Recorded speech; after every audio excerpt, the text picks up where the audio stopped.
വരെയാണ് നാം ഇന്നലെ രാത്രി ചിന്തിച്ചത്. 2 തിമോത്തിയോസ് 4-ാം അധ്യായത്തിൻ്റെ 6 മുതൽ 8 വരെയുള്ള വാക്യങ്ങളെ ആസ്പദമാക്കിയാണ് ഈ 4 ദിവസങ്ങളിൽ തിരുവചനം നിങ്ങളുമായി സംവാദിക്കുവാൻ എനിക്ക് കർത്താവിൽ നിയോഗമുള്ളത്. അതിൻ്റെ ഒരു പ്രവേശിക മാത്രമേ ഇന്നലെ രാത്രി നാം ഒരുമിച്ച് ധ്യാനിപ്പാൻ കർത്താവ് നമ്മെ സഹായിച്ചുള്ളൂ. ഇന്ന് രാത്രി നാം അതിൻ്റെ 1-ാം ഭാഗത്തിലേക്ക് പ്രവേശിക്കുകയാണ്. ഇന്നലെ അതിൻ്റെ ഒരു മുഖവരയായി ഓർപ്പിച്ചിരുന്നു. 3 കാലഘട്ടങ്ങളിൽ കൂടി ദൈവസഭ ദൈവമക്കൾ കടന്നു പോകണം. ആ കാലഘട്ടങ്ങളെക്കുറിച്ചുള്ള നല്ല അവബോധം നമ്മുടെ അകത്തുണ്ടെങ്കിൽ നമ്മുടെ ആത്മീയ ജീവിതം എപ്പോഴും കരുത്തുള്ളതായിരിക്കും. 1-ാമത്തെ ബോധ്യമാണ് ഇന്ന് രാത്രി ചിന്തിക്കാൻ പോകുന്നത്. ഒന്നും കൂടെ ഞാൻ 3 ആവർത്തിച്ചിട്ട് പ്രാരംഭ ഭാഗത്തേക്ക് പ്രവേശിക്കുന്നു. 4-ാം അധ്യായത്തിൻ്റെ 6-ാം വാക്യത്തിൽ അപ്പോസ്തലനായ പൗലോസ് ഓർപ്പിക്കുന്നത് I can speak about a peaceful present. വളരെ സമാധാനപൂർണമായ ഒരു വർത്തമാനകാലം എനിക്കുണ്ട്. ദൈവമക്കൾക്ക്, ദൈവസഭയ്ക്ക് വളരെ സമാധാനപൂർണമായൊരു വർത്തമാനകാലം. അതിൻ്റെ അർത്ഥം നാം ഉദ്ദേശിക്കുന്നതല്ല സമാധാനമെന്ന് പറയുന്നത് എന്ന് തെളിയിക്കുവാനാണ് ഇന്ന് രാത്രി ഞാൻ കർത്താവിൽ ശരണപ്പെടുന്നത്. നമുക്കൊരു മിഥ്യാധാരണയുണ്ട്. സമാധാനമെന്ന് പറഞ്ഞാൽ പ്രതിസന്ധികളില്ലാത്ത, പ്രശ്നങ്ങളില്ലാത്ത, ആകുല ചിന്തകളില്ലാത്ത, ആരുടെയും വലിയ മുമ്പിൽ തലയുയർത്തി നടക്കുന്ന ഒരു കാലഘട്ടത്തിൻ്റെ പേരാണ് പീസ്ഫുൾ ലൈഫ് എന്ന് പറയുന്നത്. എന്നാൽ വിശുദ്ധ തിരുവെഴുത്ത് നമ്മെ പഠിപ്പിക്കുന്നത് അങ്ങനൊരു കാലഘട്ടമേ അല്ല. സ്തോത്രം. അതൊരു ആത്മീയ അവസ്ഥയാണ്. അതിനെക്കുറിച്ച് നമുക്ക് ഇന്ന് രാത്രി പഠിക്കുവാൻ കർത്താവ് സഹായിക്കട്ടെ. നാളെ കർത്താവിൻ്റെ വരവ് താമസമാണെങ്കിൽ നാം ഒരുമിച്ച് ഒരു വിക്ടോറിയസ് പാസ്റ്റ് ഇന്നലകളിൽ ജയോത്സവമായി ഞങ്ങളെ നടത്തിയതാണ് പൗലോസ് പറയുന്ന ഞാൻ നല്ല പോർ പൊരുതതും ഓട്ടം തികച്ചതും വിശ്വാസം കാത്തുവെന്ന് പറയുന്ന തൻ്റെ വിശ്വാസ പ്രഖ്യാപനങ്ങളാണ്. വീണ്ടും കർത്താവിൻ്റെ വരവിൻ്റെ ദൈർഘ്യമുണ്ടെങ്കിൽ വെള്ളിയാഴ്ച നമുക്ക് ഒരുമിച്ച് ധ്യാനിക്കാം. എനിക്കായി ഒരുക്കുന്ന ഒരു ഭാവി കാലമുണ്ട്, ഒരു കിരീടം. അതിനെക്കുറിച്ചുള്ള ചിന്തകളിലേക്ക് നമുക്ക് കടന്നു പോകാം. ഇന്ന് രാത്രി നാം 1-ാം ഭാഗത്തിലേക്ക് കടന്നു വരും. അപ്പോസ്തലൻ പൗലോസ് ഇവിടെ പറയുന്നു, ഞാനോ ഇപ്പോൾ തന്നെ പാനീയ യാഗമായി ഒഴിക്കപ്പെട്ടിരിക്കുകയാണ്, അർപ്പിക്കപ്പെട്ടിരിക്കുകയാണ്. സ്തോത്രം. ജീവിച്ചിരിക്കുമ്പോൾ തന്നെ എൻ്റെ ജീവിതം എന്താണെന്നൊരു വെളിപ്പാട് തനിക്ക്. 2, എൻ്റെ നിര്യാണ കാലം അടുത്തിരിക്കുന്നു. ഇത് രണ്ടും എനിക്ക് പറയണമെന്ന് താല്പര്യമുണ്ടെങ്കിലും 1-ാം ഭാഗം മാത്രം പറയുവാനുള്ള സമയമേ നമുക്ക് ഇന്ന് രാത്രി ലഭിക്കുന്നുള്ളൂ. ധാരാളം സമയം ഉണ്ടെങ്കിൽ പോലും 2-ാം ഭാഗം നാം പിന്നീട് 3-ാം ദിനം കർത്താവിൻ്റെ വരവിനോടുള്ള ബന്ധത്തിൽ ചേർത്ത് പഠിക്കുവാൻ കർത്താവ് സഹായിക്കട്ടെ. 2 ബോധ്യങ്ങളാണ് സമാധാനപൂർണമായ ഒരു ജീവിതം നയിക്കുവാൻ പൗലോസിനെ പ്രാപ്തനാക്കിയത്. ഇന്നലെ ഞാൻ ഓർപ്പിച്ചതുപോലെ തന്നെ താൻ ഇപ്പോൾ ആയിരിക്കുന്നത് റോമിലെ കാരാഗ്രഹത്തിൽ തടവിലായിരിക്കുന്നു. മറ്റു തടവ് പോലെയല്ല. ഈ പ്രാവശ്യം തനിക്ക് വിധി കൽപ്പിച്ചിരിക്കുന്നു. തൻ്റെ ശിരസ് ഛേദം ചെയ്യുവാൻ, ഗളച്ഛേദം നടത്തുവാനുള്ള നീറോ ചക്രവർത്തിയുടെ വിധിയുടെ പകർപ്പും തൻ്റെ തല കൊയ്യുവാനുള്ള വാള് രാഗി മിനുക്കി തൻ്റെ സ്മോൾ ക്യൂബിക്കിളിന്റെ ആ കൊച്ചു മുറിക്കകത്ത് വെച്ചിരിക്കുന്നത് കാണുമ്പോഴാണ്, സ്തോത്രം, അതിനെ നോക്കിക്കൊണ്ടാണ് ഒരു പൗലോസ് പറയുന്നത് എൻ്റെ ജീവിതം ഒരു യാഗമാണെന്ന്. സ്തോത്രം. ഇനി ഞാൻ കടന്നു വരുന്ന ശ്രദ്ധിക്കണം. സമാധാനപൂർണമായ ക്രൈസ്തവ ജീവിതം എന്ന് പറയുന്നത്, അല്ലെങ്കിൽ കഴിഞ്ഞ 50 വർഷക്കാലം ജയോത്സവമായി നടന്നു വന്ന ദൈവസഭയ്ക്ക് സമാധാനമുണ്ട്, ഒരു ആത്മീയന് സമാധാനമുണ്ടെന്ന് പറയുന്നത് 2 തിരിച്ചറിവുകളാണ് സമാധാനത്തിന്റെ തെളിവ്. 1-ാമത്തെ തെളിവ് എൻ്റെ ജീവിതം ദൈവത്തിനൊരു ആരാധനയാണ്. Praise the Lord. ഹല്ലേലൂയ. അതാണ് നാം ഇന്ന് രാത്രി പഠിക്കാൻ പോകുന്നത്. ലൈഫ് ഈസ് വർഷിപ്പ് എന്നുള്ള ഒരു വെളിപ്പാട് നമ്മുടെ അകത്തുണ്ടെങ്കിൽ ജീവിതം സമാധാനപൂർണമായിരിക്കും. 2, ഹല്ലേലൂയ, എനിക്കൊരു നിര്യാണകാലമുണ്ട്. അങ്ങനെ പറഞ്ഞാൽ വലിയ പ്രശ്നമില്ലേ? മരണം എന്ന് പറഞ്ഞ പേടി, അതുകൊണ്ടാണ് ഞാൻ അങ്ങനെ പറഞ്ഞത്. Time of my departure is at hand. എൻ്റെ തൊട്ട് മുമ്പിൽ മരണമുണ്ട്. അതിൻ്റെ അർത്ഥം മരിക്കും എന്നുള്ള അർത്ഥമല്ല, നാം മരിക്കേണ്ടവരാണെന്നുള്ളൊരു വെളിപ്പാടുടെ അകത്തുണ്ടായിരിക്കണം. ഒരു നാൾ ഈ നശ്വര ലോകം വിട്ട് നാം പോകേണ്ടവരാണെന്നുള്ള ഒരു ബോധ്യം, മരണഭയമല്ല, മരണബോധ്യം അകത്തുണ്ടെങ്കിൽ നാം ആള് മാറിയവരെ പോലെ മണ്ണിൽ ജീവിക്കും. ഹല്ലേലൂയ. ഒരു ചിരഞ്ജീവിയെ പോലെ ആയുഷ്കാലം മുഴുവൻ ഈ മണ്ണിൽ ഞാൻ പാർക്കേണ്ടവനാണെന്നുള്ള ഒരു തെറ്റിദ്ധാരണയാണ് നമ്മളെ നാമല്ലാതാക്കി മാറ്റുന്നത്. നമ്മുടെ സംസാരത്തിൻ്റെ കുഴപ്പം, പ്രവൃത്തികളുടെ ചിന്തകളുടെ കുഴപ്പം, വാക്കുകളുടെ പെരുപ്പം, മറ്റുള്ളവർ ഇടപാടുകളിലൊക്കെ നമ്മുടെ സ്വയം ഉയരുന്നതിൻ്റെ കാരണം നാം ആയുസ് പര്യന്തം ഈ മണ്ണിൽ ജീവിക്കും, മറ്റുള്ളവരെല്ലാം എന്നേക്കാൾ മുന്നേ മരിച്ചു പോകും എന്നൊരു മിഥ്യാധാരണയല്ല. എൻ്റെ തൊട്ടു മുമ്പിൽ മരണം നൃത്തം ചെയ്യുന്നുണ്ട്. ദൈവത്തിൻ്റെ സമയത്ത് ഞാൻ ഈ മണ്ണ് വിട്ടു പോകേണ്ടവനാണ് എന്ന വെളിപ്പാട് നമ്മുടെ അകത്തുണ്ടെങ്കിൽ നാം ആൾ മാറിയവരെ പോലെ ജീവിക്കും. അതാണ് സമാധാനപൂർണമായ ജീവിതം എന്ന് പറയുന്നത്. അപ്പം 1-ാം ഭാഗത്തിലേക്ക് നാം പ്രവേശിക്കുകയാണ്. സമാധാനം എന്ന വിഷയത്തെക്കുറിച്ചാണ്. ഹല്ലേലൂയ. ദൈവസഭയുടെ സമാധാനം, ഒരു ദൈവ പൈതൻ്റെ സമാധാനം എന്താണ് എന്ന് പറഞ്ഞ് ഹല്ലേലൂയ അതിൻ്റെ ഒന്നാം ഭാഗത്തേക്ക് പ്രവേശിക്കുകയാണ്. ആരാധന എന്ന വിഷയമാണ് മുഖ്യമായി നാം ഇന്ന് രാത്രി കൈകാര്യം ചെയ്യുവാൻ കർത്താവിൽ ശരണപ്പെടുന്നത്. സമാധാനം എന്ന വാക്ക് കൊണ്ട് നാം ആരംഭത്തിൽ ഓർത്ത പോലെ അർത്ഥമാക്കുന്നത് ഒരു പ്രശ്നവുമില്ല. Kuwait one of the greatest nation which has the most monetary value, പണത്തിന് ഏറ്റവും മൂല്യമുള്ളൊരു നാടായതുകൊണ്ട് കുവൈറ്റ് ദിനാർ ഇഷ്ടം പോലെ കൈവിലുണ്ടെങ്കിൽ സമാധാനമെന്ന് ആരെങ്കിലും തെറ്റിദ്ധരിച്ചെങ്കിൽ നിങ്ങൾ ബോഷന്മാരാണ്. അത് വിശ്വസിച്ച് ഞാനും മണ്ടനാണ്. അപ്പോൾ നമ്മൾ ഒരുമിച്ച് മണ്ടന്മാരാണ്. പണമല്ല സമാധാനത്തിൻ്റെ അടിസ്ഥാനം. അനുഗ്രഹം എന്നുള്ള വാക്കിന് വേദപുസ്തകം തരുന്ന വിഭാവനം ചെയ്യുന്ന ഈ അർത്ഥം മണ്ണിൽ കെട്ടിപ്പൊക്കുന്ന സൗധങ്ങളുടെയോ മണ്ണിൽ പൊട്ടിമുളയ്ക്കുന്ന അനുഗ്രഹങ്ങളുടെ വലുപ്പമല്ല. സ്വർഗീയമായ നന്മകളുടെ കൂമ്പാരം ആസ്വദിക്കുന്നവൻ്റെ പേര് ആത്മാവിൽ ദരിദ്രരായവർ ഭാഗ്യവാന്മാർ, സമാധാനം ഉണ്ടാക്കുന്നവർ ഭാഗ്യവാന്മാർ, നീതിക്ക് വിശന്ന് ദാഹിക്കുന്നവർ ഭാഗ്യവാന്മാർ, ഹൃദയശുദ്ധിയുള്ളവർ ഭാഗ്യവാന്മാർ, കരുണയുള്ളവർ ഭാഗ്യവാന്മാർ. ദൈവരാജ്യത്തിലെ ഭാഗ്യവാന്മാരെന്ന് പറയുന്നത് മണ്ണിൽ കാണുന്ന നന്മകളുടെ പുറകെ പോകുന്നവരോ അത് മാത്രമുള്ളവരല്ല. അത് വേണ്ട എന്ന് ഞാൻ പറഞ്ഞില്ല. You can have it but never hold on to that. ഈ മണ്ണിൽ ഏറ്റവും നല്ല കെട്ടിടമോ ഏറ്റവും നല്ല വാഹനമോ ഏറ്റവും ധനസമ്പാദനമോ ഒക്കെ ആയിക്കൊള്ളൂ, പക്ഷെ അത് മനസ്സിനകത്ത് വേരുറയ്ക്കരുതേ. അതിൻ്റെ സ്ഥാനം മണ്ണിൽ മാത്രമേ ആകാവൂ. എപ്പോൾ മണ്ണിൽ നിന്ന് ഇത് ഹൃദയത്തിൻ്റെ മാംസപ്പലകയിലേക്ക് വേരുറയ്ക്കുമ്പോഴാണ് അസ്വസ്ഥതയുടെ നാമ്പുകൾ പൊട്ടിമുളയ്ക്കുന്നത്. അപ്പോൾ സമാധാനമാണ് എന്താണെന്ന് അറിയണമെങ്കിൽ യേശുവിൻ്റെ സമാധാനമാണ് സമാധാനം. സ്തോത്രമല്ലേ. അതിൽ കുറഞ്ഞ് എനിക്കൊരു ഡിഫൈൻ ചെയ്യാൻ അറിയത്തില്ല. ബാക്കി ആരെല്ലാം ചേർന്ന് സമാധാനത്തിന് സൈക്കോളജിക്കലി അല്ലെങ്കിൽ കൗൺസിലിംഗ് മണ്ഡലങ്ങളൊക്കെ സമാധാനത്തിന് ഒരു 100 definition I can tell you about that tell you. പക്ഷേ ഇന്ന് രാത്രികാലം സമാധാനം എന്ന നിർവചനം വേദപുസ്തകം വിഭാവനം ചെയ്യുമ്പോൾ യേശു പറഞ്ഞു, യോഹന്നാൻ്റെ സുവിശേഷം 14-ാം അധ്യായത്തിൻ്റെ 28-ാമത് വാക്യത്തിൽ യേശു ഇങ്ങനെ പറഞ്ഞു, എൻ്റെ സമാധാനം ഞാൻ നിങ്ങൾക്ക് തന്നേച്ചു പോകുന്നു. അത് ലോകം തരുന്ന പോലെയല്ല. അപ്പോൾ ലോകം തരുന്ന ഒരു സമാധാനം ഉള്ളത് കൊണ്ടല്ലേ യേശു അങ്ങനെ പറഞ്ഞത്. എൻ്റെ സമാധാനം ഞാൻ നിങ്ങൾക്ക് സമാധാനം തരുമെന്നല്ല പറഞ്ഞത്, I give my peace and you എന്നാണ് പറഞ്ഞത്. ഞാൻ എനിക്കെന്ത് സമാധാനമുണ്ടോ, സ്വർഗസ്ഥനായ ഞാൻ മണ്ണിലേക്ക് ഇറങ്ങി വന്ന് മനുഷ്യനായ പാർത്ത ഞാൻ, എനിക്കുള്ള ആ സമാധാനം എൻ്റെ അരുമ ശിഷ്യന്മാരെ നിങ്ങൾക്ക് കൈമാറുന്നു. ഇന്ന് രാത്രികാലം ദൈവസഭയുടെ സമാധാനം എന്ന് ചോദിച്ചാൽ അത് യേശുവിൻ്റെ സമാധാനമാണ്. ഹല്ലേലൂയ. യേശുവിൻ്റെ സമാധാനം എന്ന് പറയുമ്പോൾ അല്ലെങ്കിൽ യേശുവിൻ്റെ ജീവിതമാണ് നമുക്ക് തരുന്ന പാഠം. ജനിച്ച നാൾ മുതൽ പ്രതികൂലങ്ങളുടെ നടുവിൽ കൂടെയാണ് 33.5 വർഷക്കാലം യേശു ഈ മണ്ണിൽ വളർന്നത്.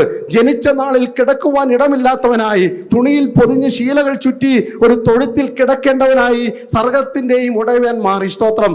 ആകാശത്തിനും ഭൂമിക്കും പാതാളങ്ങൾക്കും അത്യുന്നതനായ ദൈവത്തെ എങ്ങും ഒതുക്കുവാൻ കഴിയത്തില്ല എന്നിരിക്കുമ്പോൾ തന്നെ ഞാനാകുന്നുവെന്ന് പറഞ്ഞ സർവ്വലോകത്തിന്റെയും സൃഷ്ടിതാവ് ഒരു കന്യകയുടെ ഉദരത്തിലേക്ക് ഒതുക്കിക്കൊടുത്തതാണ് സമാധാനത്തിന്റെ ചിഹ്നമായി നിങ്ങൾ കാണേണ്ടത്. എവിടെയും ഒതുങ്ങുവാൻ ഞാൻ തയ്യാറാണ് എന്ന വെളിപ്പാടകത്ത് കയറണം. ആർക്കും ആരുടെയും മുമ്പിൽ തല ഉയർത്തി നിന്നുകൊണ്ട് അഭിമാനത്തോടെ പറയുന്ന നേട്ടങ്ങൾക്കപ്പുറത്ത് ഏത് സ്ഥലത്തും എനിക്ക് തൃപ്തിയോടെ ജീവിക്കാൻ പറ്റും എന്ന വെളിപ്പാടകത്ത് കയറിയാൽ ഈ മണ്ണിലെ ഒരു പ്രതികൂലങ്ങൾക്കും നിങ്ങളെ തോൽപ്പിക്കുവാൻ കഴിയത്തില്ല. ഹല്ലേലൂയ. ചെറുതാകാനും ഇല്ലാതാകുവാനും ഞാൻ തയ്യാറാണ് എന്ന ഉൾബോധമുള്ളവനെ തോൽപ്പിക്കുവാൻ ഒരു പ്രതിസന്ധിക്ക് കഴിയത്തില്ലെന്ന് എത്ര പേർക്ക് വിശ്വാസമുണ്ട്? ഹല്ലേലൂയ. സകലത്തിനും ലാക്കും കാരണഭൂതനുമായവൻ ഒരു കാലിത്തൊഴുത്തിലേക്ക് മാറിക്കിടക്കുമ്പോൾ, ഹല്ലേലൂയ, സകലത്തിനും ജീവൻ കൊടുക്കുന്നവൻ, ജീവനെ പേടിച്ച് 2 വയസ്സിൽ താഴെയുള്ള സകല കുഞ്ഞുങ്ങളെ വാളുകൊണ്ട് കൊന്നുകളയുവാൻ ഹെരോദ രാജാവ് വാളോങ്ങുമ്പോൾ അപ്പന്റെ തോളിലേക്ക് തലചായിച്ചുകൊണ്ട് നസ്രയത്ത് വരെ ഓടുന്ന ആ കൊച്ചു കുഞ്ഞിനെ നിങ്ങൾക്കറിയാമോ? യേശു അപ്പോഴും പറയുന്നു, എൻ്റെ സമാധാനം ഞാൻ നിങ്ങൾക്ക് തരാൻ പോകുകയാണ്. സ്തോത്രമല്ലിയ. ആഹാരത്തിന് പലപ്പോഴും നിവൃത്തിയില്ലാതെ വന്നിട്ടുണ്ടായിരിക്കാം. കയറിക്കിടക്കുവാൻ കിടപ്പാടമില്ലായിരുന്നു. ഹല്ലേലൂയ. പാകട്ടിയ വഞ്ചിയിൽ യാത്ര ചെയ്യേണ്ടി വന്നു. രഥത്തിൽ യാത്ര ചെയ്യേണ്ട രാജാതിരാജാവ് ഇതാ ഹല്ലേലൂയ ആകാശങ്ങളെ മേഘങ്ങളെ തേരാക്കി വരുന്നവൻ കഴുതയുടെ പുറത്ത് സഞ്ചരിക്കുന്ന കണ്ടിട്ടില്ലേ? പാവങ്ങളോട് സാധുക്കളോട് ഹല്ലേലൂയ അനുരഞ്ജനപ്പെട്ട് ജീവിക്കുന്ന നാം കണ്ടിട്ടുണ്ട്. എന്താ ഇതിൻ്റെയൊക്കെ അർത്ഥം?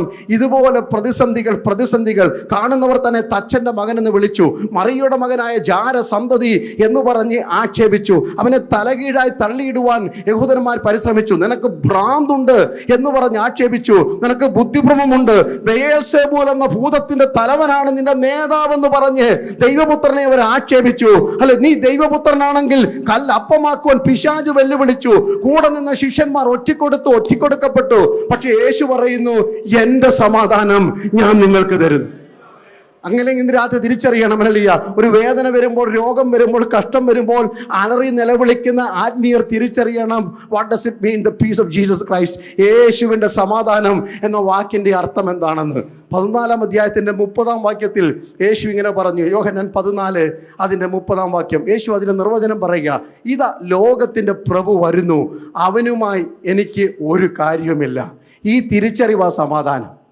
ഈ ലോകത്തിൻ്റെ പിശാചിന് അവകാശം പറയുന്ന ഒന്നും എൻ്റെ ജീവിതത്തിൽ ഇന്ന് ഇല്ല എന്ന വെളിപ്പാടാ സമാധാനം. എൻ്റെ കുടുംബത്തിനകത്ത്, എൻ്റെ സഭയ്ക്കകത്ത് പിശാചിന് അവകാശം പറയുന്ന നീ അറിയാത്ത ഒരു വാക്കും എൻ്റെ നാവിന്മേലില്ല. നീ അറിയാത്ത ഒരു പണം എൻ്റെ കയ്യിലില്ല. ദൈവം അറിയാത്ത ഒന്നും എൻ്റെ അകത്തില്ല, എൻ്റെ കുടുംബത്തിലില്ല, എൻ്റെ സഭയിലില്ല, എൻ്റെ ജീവിതത്തിലില്ല, എൻ്റെ വായിലില്ല. എൻ്റെ നടപ്പും കിടപ്പും നീ ശോധന ചെയ്യുന്നു. ഞാൻ കിടക്കുന്നതും ഇരിക്കുന്നതും എഴുന്നേൽക്കുന്നതും നീ അറിയുന്നു. എൻ്റെ ഹൃദയത്തിന്റെ നിരൂപണങ്ങൾ നീ ദൂരത്തുനിന്ന് ഗ്രഹിക്കുന്നു. നീ അറിയാത്തതൊന്നും എൻ്റെ ജീവിതത്തിലില്ല. അർത്ഥാൽ പിശാചിന് അവകാശം പറയുന്ന ഒന്നും എൻ്റെ ജീവിതത്തിലില്ല എന്ന തിരിച്ചറിവാ സമാധാനം. ദൈവത്തിന്റെ കയ്യൊപ്പത്തി ഇല്ലാത്തതൊന്നും എൻ്റെ വീട്ടിലില്ല, എൻ്റെ നാട്ടിലില്ല, എൻ്റെ സഭയിലില്ല, എൻ്റെ ഇടപാടുകളിലില്ല, എൻ്റെ വ്യാപാര ബന്ധങ്ങളിലില്ല, എൻ്റെ സാമൂഹിക ബന്ധങ്ങളിലില്ല, എൻ്റെ കുടുംബ ബന്ധത്തിലില്ല എന്ന തിരിച്ചറിവാ ദൈവമക്കളെ നമുക്ക് സമാധാനം തരുന്നത്. പിശാചിനെ അല്ലെങ്കിൽ ആട്ടിപ്പായിക്കാനൊന്നും വലിയ കഷ്ടപ്പെടുകയൊന്നും വേണ്ട. വേദപുസ്തകം വിഭാവനം ചെയ്യുന്ന നമ്മുടെ ഭാഷയെ പറഞ്ഞ് അലറിക്കേറി യേശുവിൻ്റെ നാമത്തിൽ വിട്ടുപോ എന്നൊക്കെ പറഞ്ഞ് തലയെ പിടിച്ച് കുലുക്കി മുടിയൊക്കെ പിടിച്ച് വലിച്ച് ആകെ പ്രശ്നം ഉണ്ടാക്കിയാൽ എല്ലാം അങ്ങനൊന്നുമില്ല. ബൈബിൾ പറഞ്ഞ സിമ്പിൾ പ്രിൻസിപ്പിളാ, resist the devil and he shall flee from you. പിശാചിനോട് എതിർത്ത് നിൽപ്പീൻ, എന്നാൽ അവൻ നിങ്ങളെ എതിർത്ത് നിൽക്കുക എന്ന് പറഞ്ഞാൽ ഇങ്ങനെ മസിലും ചുട്ട് നിൽക്കുകയല്ല. വിശുദ്ധനായി ജീവിച്ചാൽ നിന്റെ അടുത്ത് പിശാച് വരത്തില്ല. വിശുദ്ധനായി ജീവിച്ചാൽ നിന്റെ അടുത്ത് പിശാച് വരത്തില്ലെന്ന്. നിന്റെ വേലി വക്കോളം വന്നേക്കാം, നിന്റെ അതിരുവരെ വന്ന് കൈകൊട്ടി ചിരിച്ചേക്കാം. അകത്ത് കയറണമെങ്കിൽ സ്വർഗത്തിന്റെ അനുവാദം വേണം. ദൈവം കെട്ടിപ്പൊക്കിയ സംരക്ഷണ വേലിക്കകത്ത് അന്നും ഇന്നും ദൈവസഭ സുരക്ഷിതമാണ്. പരിശുദ്ധാത്മാവ് ഇന്ന് രാത്രി ദൂത് പറയുന്നു, നിന്റെ തലമുറ ലോകത്തിന്റെ ഏത് കോണിൽ പോയാലും, ഏത് കോളേജിൽ പഠിച്ചാലും, ഏത് നാട്ടിൽ പാർത്താലും ഒരു അശുദ്ധ ശക്തിയോ ഒരു അഗ്രചർമ്മിയോ അവന്റെ നേരെ നിൽക്കത്തില്ല. കാരണം ദൈവത്തിന്റെ സംരക്ഷണ വേലി, പ്രാർത്ഥനയുടെ വേലി, വിശുദ്ധന്മാർ ഭക്തന്മാർ ആത്മാവിൽ ആരാധിച്ച് കെട്ടിപ്പൊക്കിയിരിക്കുന്ന കൃപയുടെ വേലി മുറിച്ചു കടക്കുവാൻ കരുത്തുള്ള പ്രാപ്തിയുള്ള ഒരു അശുദ്ധ ശക്തിയുമില്ല. എത്ര പേർക്ക് വെളിപ്പാടുണ്ട്? ആത്മസന്തോഷത്തോടെ ഇന്ന് രാത്രി വിളിച്ചു പറഞ്ഞാട്ട്, എനിക്കും എന്റെ കുടുംബത്തിനും ദൈവം കെട്ടിപ്പൊക്കിയിരിക്കുന്ന ഹല്ലേലൂയ ആരും കാണാത്ത അഗ്നിസേനകളുടെ സംരക്ഷണമുണ്ട്. പിശാചിന് അവകാശം പറയുന്ന ഒന്നുമില്ല എന്ന വെളിപ്പാട്. അപ്പോൾ തന്നെ യേശുവിൻ്റെ ക്രൂശിലോട്ട് നോക്കിയിട്ടാണ് നമ്മൾ ഈ സമാധാനം എന്ന് പറയുന്നത്. സമാധാനം എന്ന വാക്കിൻ്റെ the peak and the highest example of the peace we can see on the cross of Calvary. ഫിലിപ്പിയർ 2:14 വിളിച്ചു പറയുന്നത്, അവൻ നമ്മുടെ സമാധാനം. ഇരുപക്ഷത്തെയും ലോകത്തിലെ ഏറ്റവും വലിയ അസമാധാനമായിരുന്നു ദൈവത്തിൽ നിന്നും മനുഷ്യൻ അകന്നു പോയത്. പാപം ചെയ്ത് ദൈവതേജസ് നഷ്ടപ്പെട്ട് ഏദൻ തോട്ടത്തിൽ നിന്ന് ആട്ടിപ്പുറത്താക്കപ്പെട്ട് മണ്ണിൽ ഉപജീവനാർത്ഥം വിയർപ്പോടെ കിളച്ചുമറിക്കുന്ന ഉഴുതുമറിക്കുന്ന ദൈവിക ബന്ധത്തിൽ നിന്ന് മാറിപ്പോയ മനുഷ്യന്റെ ശാപഗ്രസ്തമായ ഭൂമിയിലെ വിയർപ്പോട് കൂടിയ ജീവിതമാണ് ലോകം കണ്ട ഏറ്റവും വലിയ അസമാധാനം. ആ അസമാധാനത്തിന് പരിഹാരം വരുത്തുവാനാണ് യേശു കാൽവരി ക്രൂശിൽ നമുക്ക് വേണ്ടി അല്ലെങ്കിൽ പരമയാഗമായി തീർന്നത്. അവിടെ നാം കാണുന്നത് പൗലോസ് ഇങ്ങനെ എഴുതി വെച്ചു, ഫിലിപ്പിയർ 2:14, അവൻ നമ്മുടെ സമാധാനം, അവൻ നമ്മുടെ സമാധാനം, ഇരുപക്ഷത്തെയും അവൻ ഒന്നാക്കി. ഹല്ലേലൂയ. അത് ഇന്ന് രാത്രികാലം സമാധാനത്തിന്റെ ദൃശ്യം നാം കാണുന്നത് കാൽവറിയിലാണ്. അപ്പോൾ ആ സമാധാനം എന്താണെന്ന് അവിടെ നിന്നുകൊണ്ട് നിങ്ങൾക്ക് തിരിച്ചറിയാൻ പറ്റും. എന്താ യേശു പറഞ്ഞ സമാധാനമെന്ന്. സ്തോത്രമല്ലേ. ക്രൂശിലോട്ട് എല്ലാവരും ഒന്ന് കണ്ണുകൾ ഉയർത്തിയാട്ടെ. ഹല്ലേലൂയ. ക്രൂശിലോട്ട് നോക്കുമ്പോൾ നമുക്ക് കാണാൻ പറ്റുമല്ലേ, അവിടെ കിടക്കുന്ന ഒരു മനോഹര കാഴ്ചയൊന്നുമല്ല. നമുക്കത് മനോഹരമാണ്, പക്ഷേ ലോകത്തിൻ്റെ മുമ്പിൽ ഒരു കൂത്തുകാഴ്ചയാണ്. സ്തോത്രം. ഏറ്റവും നീചമായ മരണമാണ് യേശുവിന് വിധിക്കപ്പെട്ടത്. ഏറ്റവും നീചമായ കോടതി ക്രമങ്ങളാണ് യേശുവിന് വേണ്ടി നടത്തപ്പെട്ടത്. ഏറ്റവും നിന്ദ്യമായ വാക്കുകളാണ് യേശുവിന് നേരെ അവർ പ്രയോഗിച്ചത്. പക്ഷെ അവിടെ കിടക്കുന്ന യേശുവിനെ നോക്കിയാട്ട് പക്ഷേ യേശുവിൻ്റെ മുഖത്തൊരു സന്തോഷമാണെന്ന എബ്രായ ലേഖനത്തിൽ അപ്പോസ്തലനായ പൗലോസ് ഓർപ്പിക്കുന്നത്. എബ്രായ ലേഖനം 12-ാം അധ്യായത്തിൻ്റെ 3-ാം വാക്യത്തിൽ നാം ഇങ്ങനെയല്ലേ വായിക്കുന്നത്? തൻ്റെ മുമ്പിൽ വെച്ചിരുന്ന സന്തോഷം ഓർത്തപ്പോൾ അവൻ അപമാനത്തെ അലക്ഷ്യമാക്കി കളഞ്ഞു. അപ്പോൾ ക്രൂശിൽ കിടന്നുകൊണ്ട് യേശു ഒരു സന്തോഷം കാണുകയാണ്. ഈ സന്തോഷത്തിൻ്റെ പ്രതിഫലനമാണ് സമാധാനം എന്ന് പറയുന്നത്. ഇന്ന് രാത്രി എന്നെ കേൾക്കുന്ന, വചനം കേൾക്കുന്ന വാത്സല്യ ദൈവദാസിദാസന്മാർ, എൻ്റെ മാന്യ പ്രേക്ഷകർ എല്ലാവർക്കുമുള്ള എൻ്റെ ആത്മീയ സന്ദേശം ഇതാണ്. സമാധാനം എന്തെന്ന് പറഞ്ഞാൽ നിങ്ങളിത് തിരിച്ചറിയണം. ക്രൂശിലോട്ട് നോക്കിയിട്ട് യേശുവിനോട് ചോദിച്ചാൽ യേശു പറയും, അല്ലേ, ക്രൂശി കിടക്കുമ്പോൾ കയ്യിൽ ആണി കിടക്കുകയല്ലേ, അങ്ങക്ക് വേദനിക്കുന്നില്ലേ? മനുഷ്യനെന്ന നിലയിൽ വേദനയുണ്ടല്ലോ. പക്ഷേ യേശുവിനൊരു വെളിപ്പാടുണ്ടായിരുന്നു. എന്താ സമാധാനം എന്നാ പറയാൻ പോകുന്നത്? എൻ്റെ കഷ്ടതയ്ക്ക്, എൻ്റെ നിന്ദയ്ക്ക് 3 ദിവസത്തെ ആയുസേ ഉള്ളൂ. ഹല്ലേലൂയ. എൻ്റെ പ്രതിസന്ധി 72 മണിക്കൂർ കഴിയുമ്പോൾ ഇന്ന് നിങ്ങൾ കാണുന്ന സകല പ്രതിസന്ധിക്കും ഒരു മാറ്റമുണ്ടാകുമെന്ന് യേശുവിന് ഉൾക്കാഴ്ചയുണ്ടായിരുന്നു. ഒരു കല്ലറയ്ക്കും ഒരു കല്ലിനും ഉരുട്ടിമാകലില്ല എൻ്റെ മുമ്പിൽ പിടിച്ചു നിൽക്കാൻ കഴിയത്തില്ല. ഒരു നിയമത്തിനും ഒരു അധികാരികൾക്കും ഒരു കല്ലില്ല ഒരു പടയാളി കൂട്ടത്തിനും എൻ്റെ പ്രതിസന്ധിയെ വലിച്ചു നീട്ടാൻ കഴിയത്തില്ല. തമ്പുരാൻ വെച്ച് അവധിക്ക് ഞാൻ പുറത്തു വരും എന്ന വെളിപ്പാടാണ് യേശുവിൻ്റെ സമാധാനം. ഇന്ന് രാത്രി ഇത് പറയുമ്പോൾ എൻ്റെ ഹൃദയം നന്ദി കൊണ്ട് നിറയുന്നു. ഞാൻ ആത്മാവിൽ സ്തോത്രം ചെയ്യുന്നു. അവൻ നമ്മുടെ സമാധാനം, എൻ്റെ സമാധാനം ഞാൻ നിങ്ങൾക്ക് തരുന്നു എന്ന് യേശു പറയുമ്പോൾ ഇന്ന് രാത്രി ദൈവമക്കൾ, ദൈവസഭ തിരിച്ചറിയണം.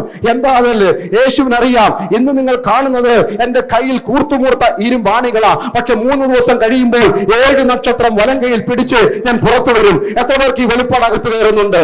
ഇന്നത്തെ എൻ്റെ കൈപ്പിടിയിൽ മുറിവും വേദനകളും മാത്രമേ ഉള്ളൂ. പക്ഷെ ചില ദിവസങ്ങൾ കഴിയുമ്പോൾ തമ്പുരാന്റെ ചവിതിക്ക് നക്ഷത്ര തിളക്കമുള്ള ആത്മീയ അനുഭവങ്ങൾ എന്റെ കൈപ്പിടിയിൽ തരുവാൻ സ്വർഗത്തിലെ ദൈവം വിശ്വസ്തനാണ് എന്ന വെളിപ്പാട് നിങ്ങളുടെ അകത്ത് കയറിയ നിങ്ങളുമായി മാറി ഇവരെ പോലെ നിങ്ങളുടെ പ്രതിസന്ധികളെ നിങ്ങൾ ആഘോഷമാക്കി മാറ്റും.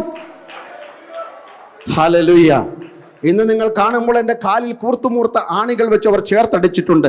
പക്ഷെ 3 ദിവസം കഴിയുമ്പോൾ ഹല്ലേലൂയ ഉലയിൽ ചുട്ടെടുത്ത വെള്ളോടിന് സദൃശമായ പാദങ്ങളോടെ ഞാൻ തേജസ്സോടെ പുറത്തു വരും. ഈ വെളിപ്പാടായി എൻ്റെ സമാധാനം. ഇന്ന് നിങ്ങൾ കാണുന്നത് തലയിൽ ആഞ്ഞടിക്കുന്ന മുൾക്കിരീടവും ഹല്ലേലൂയ തലയോടി പികർന്ന് രക്തം ഒഴുകുന്നതാ കാണുന്നത്. പക്ഷെ 3 ദിവസം കഴിയട്ടെ അല്ലെങ്കിൽ പൊൻകിരീടം ധരിച്ച് രാജമുടികൾ ധരിച്ച് ഞാൻ പുറത്തു വരും. യോഹന്നാൻ പത്മോസിൽ കണ്ട വാക്യങ്ങൾ ചേർത്ത് വെച്ച് ധ്യാനിച്ചാൽ ഞാൻ പറയുന്നതിന്റെ അർത്ഥം നിങ്ങൾക്ക് മനസ്സിലാകും. ഇന്ന് നിങ്ങൾ കാണുന്നത് എൻ്റെ നെഞ്ച് കുത്തി തുളച്ച് രക്തവും വെള്ളവും പുറപ്പെടുന്നതാ.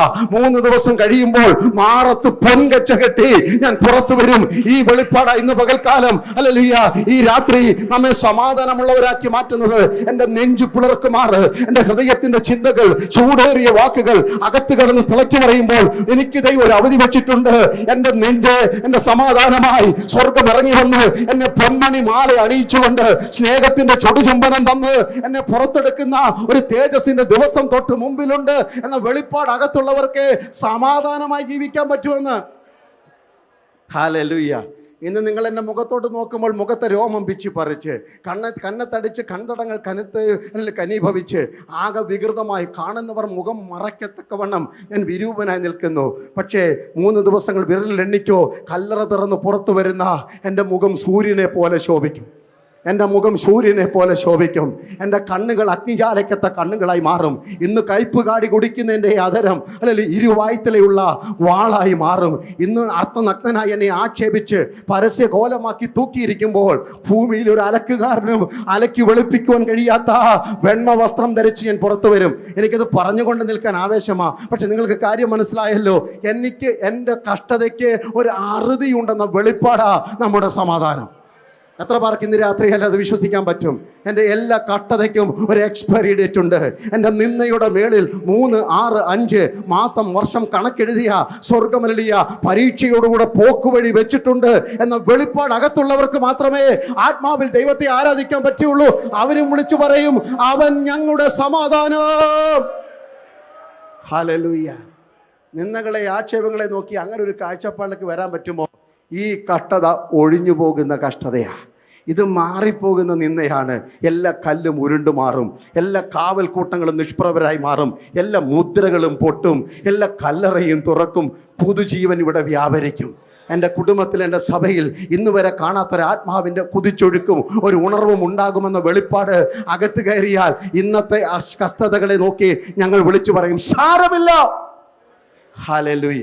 ഈ സമാധാനം അല്ലെങ്കിൽ പൗലോസ് വിളിച്ചു അകത്തിരിക്കുന്ന കൊണ്ടാണ് വിളിച്ചു പറയുന്നത്, ഞാൻ എൻ്റെ ജീവിതത്തെ ഒരു യാഗമായി അങ്ങ് സമർപ്പിച്ചു. ആ ഭാഗം കൂടെ പറയുമ്പോൾ നമ്മുടെ ഇന്നത്തെ ശുശ്രൂഷ നമുക്കവിടെ അവസാനിപ്പിക്കുവാൻ കഴിയുമെന്നാണ് വിശ്വസിക്കുന്നത്. പൗലോസ് പറയുന്നു, hallelujah, I M already being poured out as a drink offering. ഒരു കാഴ്ച കണ്ടുകൊണ്ടാണ് പറയുന്നത്. അന്നത്തെ ചില ആചാരങ്ങളായിരിക്കാം അതിൻ്റെ പിൻചരിത്രമെന്ന് വിശ്വസിക്കപ്പെടുന്ന, ഹല്ലേലൂയ, ഒരു യാഗാർപ്പകൻ അല്ലെങ്കിൽ ഒരു ബൗളിനകത്ത്, ഹല്ലേലൂയ, വളരെ കോസ്റ്റ്ലി ആയിട്ടുള്ള പെർഫ്യൂംഡ് ആയിട്ടുള്ള വൈനുമായി കടന്നു വന്ന് കത്തുന്ന കനലിനകത്തേക്ക് ഈ യാഗത്തിൻ്റെ പാനീയം ഒഴിച്ചു കഴിയുമ്പോൾ അവിടെ എല്ലാം പുകപടലങ്ങളും അവിടെ സൗരഭ്യവും വീശുന്നത് കണ്ടുകൊണ്ടായിരിക്കാം പൗലോസ് ഈ അർത്ഥത്തിൽ തന്നെ പറയുന്നു. ഒരു യാഗം അല്ലെങ്കിൽ ആരാധന എന്ന വിഷയവുമായി ചേർത്തായി പറയുന്നത്. എൻ്റെ ജീവിതം ഒരാരാധനയായതുകൊണ്ടാണ് എനിക്ക് സമാധാനമായി ജയിലിൽ കിടക്കാൻ പറ്റുന്നു. Price the Lord. Life is worship. ജീവിതം ആരാധനയാണ്. ഇന്ന് രാത്രി ഈ വിഷയത്തിലേക്കാണ് നമ്മൾ ഇനി പ്രവേശിക്കാൻ പോകുന്നത്. ഇനി അല്പം നമ്മൾ സീരിയസ് ആണ് കാര്യങ്ങൾ, അതുകൊണ്ട് നിങ്ങൾ സീരിയസ് ആയിട്ട് കേട്ടോണ്ടിരുന്നാൽ വളരെ നന്നായിരിക്കും. സ്തോത്രം. നമുക്ക് ഈ ആരാധന എന്ന് പറഞ്ഞാൽ വലിയ ഇഷ്ടമുള്ള പെന്തിക്കോസ്തുകാരൻ്റെ ഏറ്റവും അഭിമാനമാണ് എന്ത്? ആരാധന. മോനെ ഒന്നും തോന്നില്ല കേട്ടോ, ഒന്നും തോന്നിയാലും എനിക്ക് കുഴപ്പമൊന്നുമില്ല കേട്ടോ. ഈ വർഷിപ്പ് ലീഡർ എന്ന് പറഞ്ഞൊരു സാധനമൊക്കെ നമ്മൾ സെൽഫ് മെയ്ഡാ സാധനം. ലീഡ് വർഷിപ്പർ എന്ന് പറഞ്ഞ ഒരു കുഴപ്പമില്ല, കാരണം ഇവരെക്കാട്ടി നന്നായിട്ട് തുള്ളുന്നതുകൊണ്ടാണ് ജിസനെ നമ്മൾ വർഷിപ്പ് ലീഡർ എന്ന് വിളിക്കുന്നല്ലേ. അപ്പോൾ അതുകൊണ്ട് lead worshipper it's okay, but worship leader എന്ന് പറയുന്ന സാധനം ഇല്ല. അത് പണ്ട് ഒരാളെ ഉണ്ടായിരുന്നു, പുള്ളിക്ക് കാരണം സസ്പെൻഷനൊക്കെ കൊടുത്ത് പുള്ളിയെ മാറ്റി ഇരുത്തിയിരിക്കുക, 1000 ആണ്ടത്തേക്ക് ഇനി ചങ്ങലയൊക്കെ ഇട്ട് മാറ്റി നിർത്തും. പുള്ളി മാത്രമേ ഉള്ളായിരുന്നു, ചിറകു വിടർത്തുന്ന കെരൂവായിരുന്നൊക്കെ പറയും. അതുകൊണ്ട് വർഷിപ്പ് ലീഡർ. പിന്നെ ഈ പ്രൈസ് ആൻഡ് വർഷിപ്പ് എന്ന് പറയുന്നത് നമുക്ക് വലിയൊരു അഭിമാനം. പണ്ട് കരിസ്മാറ്റിക് മൂവ്മെൻറ്റിലെ ഹല്ലേലൂയ വെസ്റ്റേൺ കൾച്ചറിലായിരുന്നു. ഇപ്പം നമ്മുടെ എല്ലാ വിശ്വാസ സമൂഹങ്ങളിലും ഈ പ്രൈസ് ആൻഡ് വർഷിപ്പ് ഇല്ലെങ്കിൽ, പക്ഷെ നമുക്കൊരു തെറ്റിദ്ധാരണ, ആദ്യത്തെ 3 പാട്ടും ഡ്രംസും കീബോർഡും ഗിറ്റാറുമാണ് എന്ത്? വർഷിപ്പ്. ബാക്കിയെല്ലാം ഇപ്പം ശുശ്രൂഷയുടെ മകുടമായ വർഷിപ്പിലേക്ക് നമ്മൾ പ്രവേശിക്കുകയാണ് എന്നൊക്കെ പറയും. ദൈവമക്കളെ, പ്രസംഗം ആരാധന, പാട്ടും ആരാധനയാണ്, പ്രാർത്ഥന ആരാധനയാണ്. അതെല്ലാം കൂടെ ചേർത്ത് ഇന്ന് രാത്രി പറയുന്നത് ജീവിതം ആരാധന. സഭാഗോളിൻ്റെ 4 ചുവരിനകത്ത് മുഴക്കുന്ന ഒച്ചയല്ല ഞാൻ ഇന്ന് രാത്രി ഉദ്ദേശിക്കുന്നത്. നമ്മുടെ ആരാധനയ്ക്ക് 2 വശങ്ങളുണ്ട്.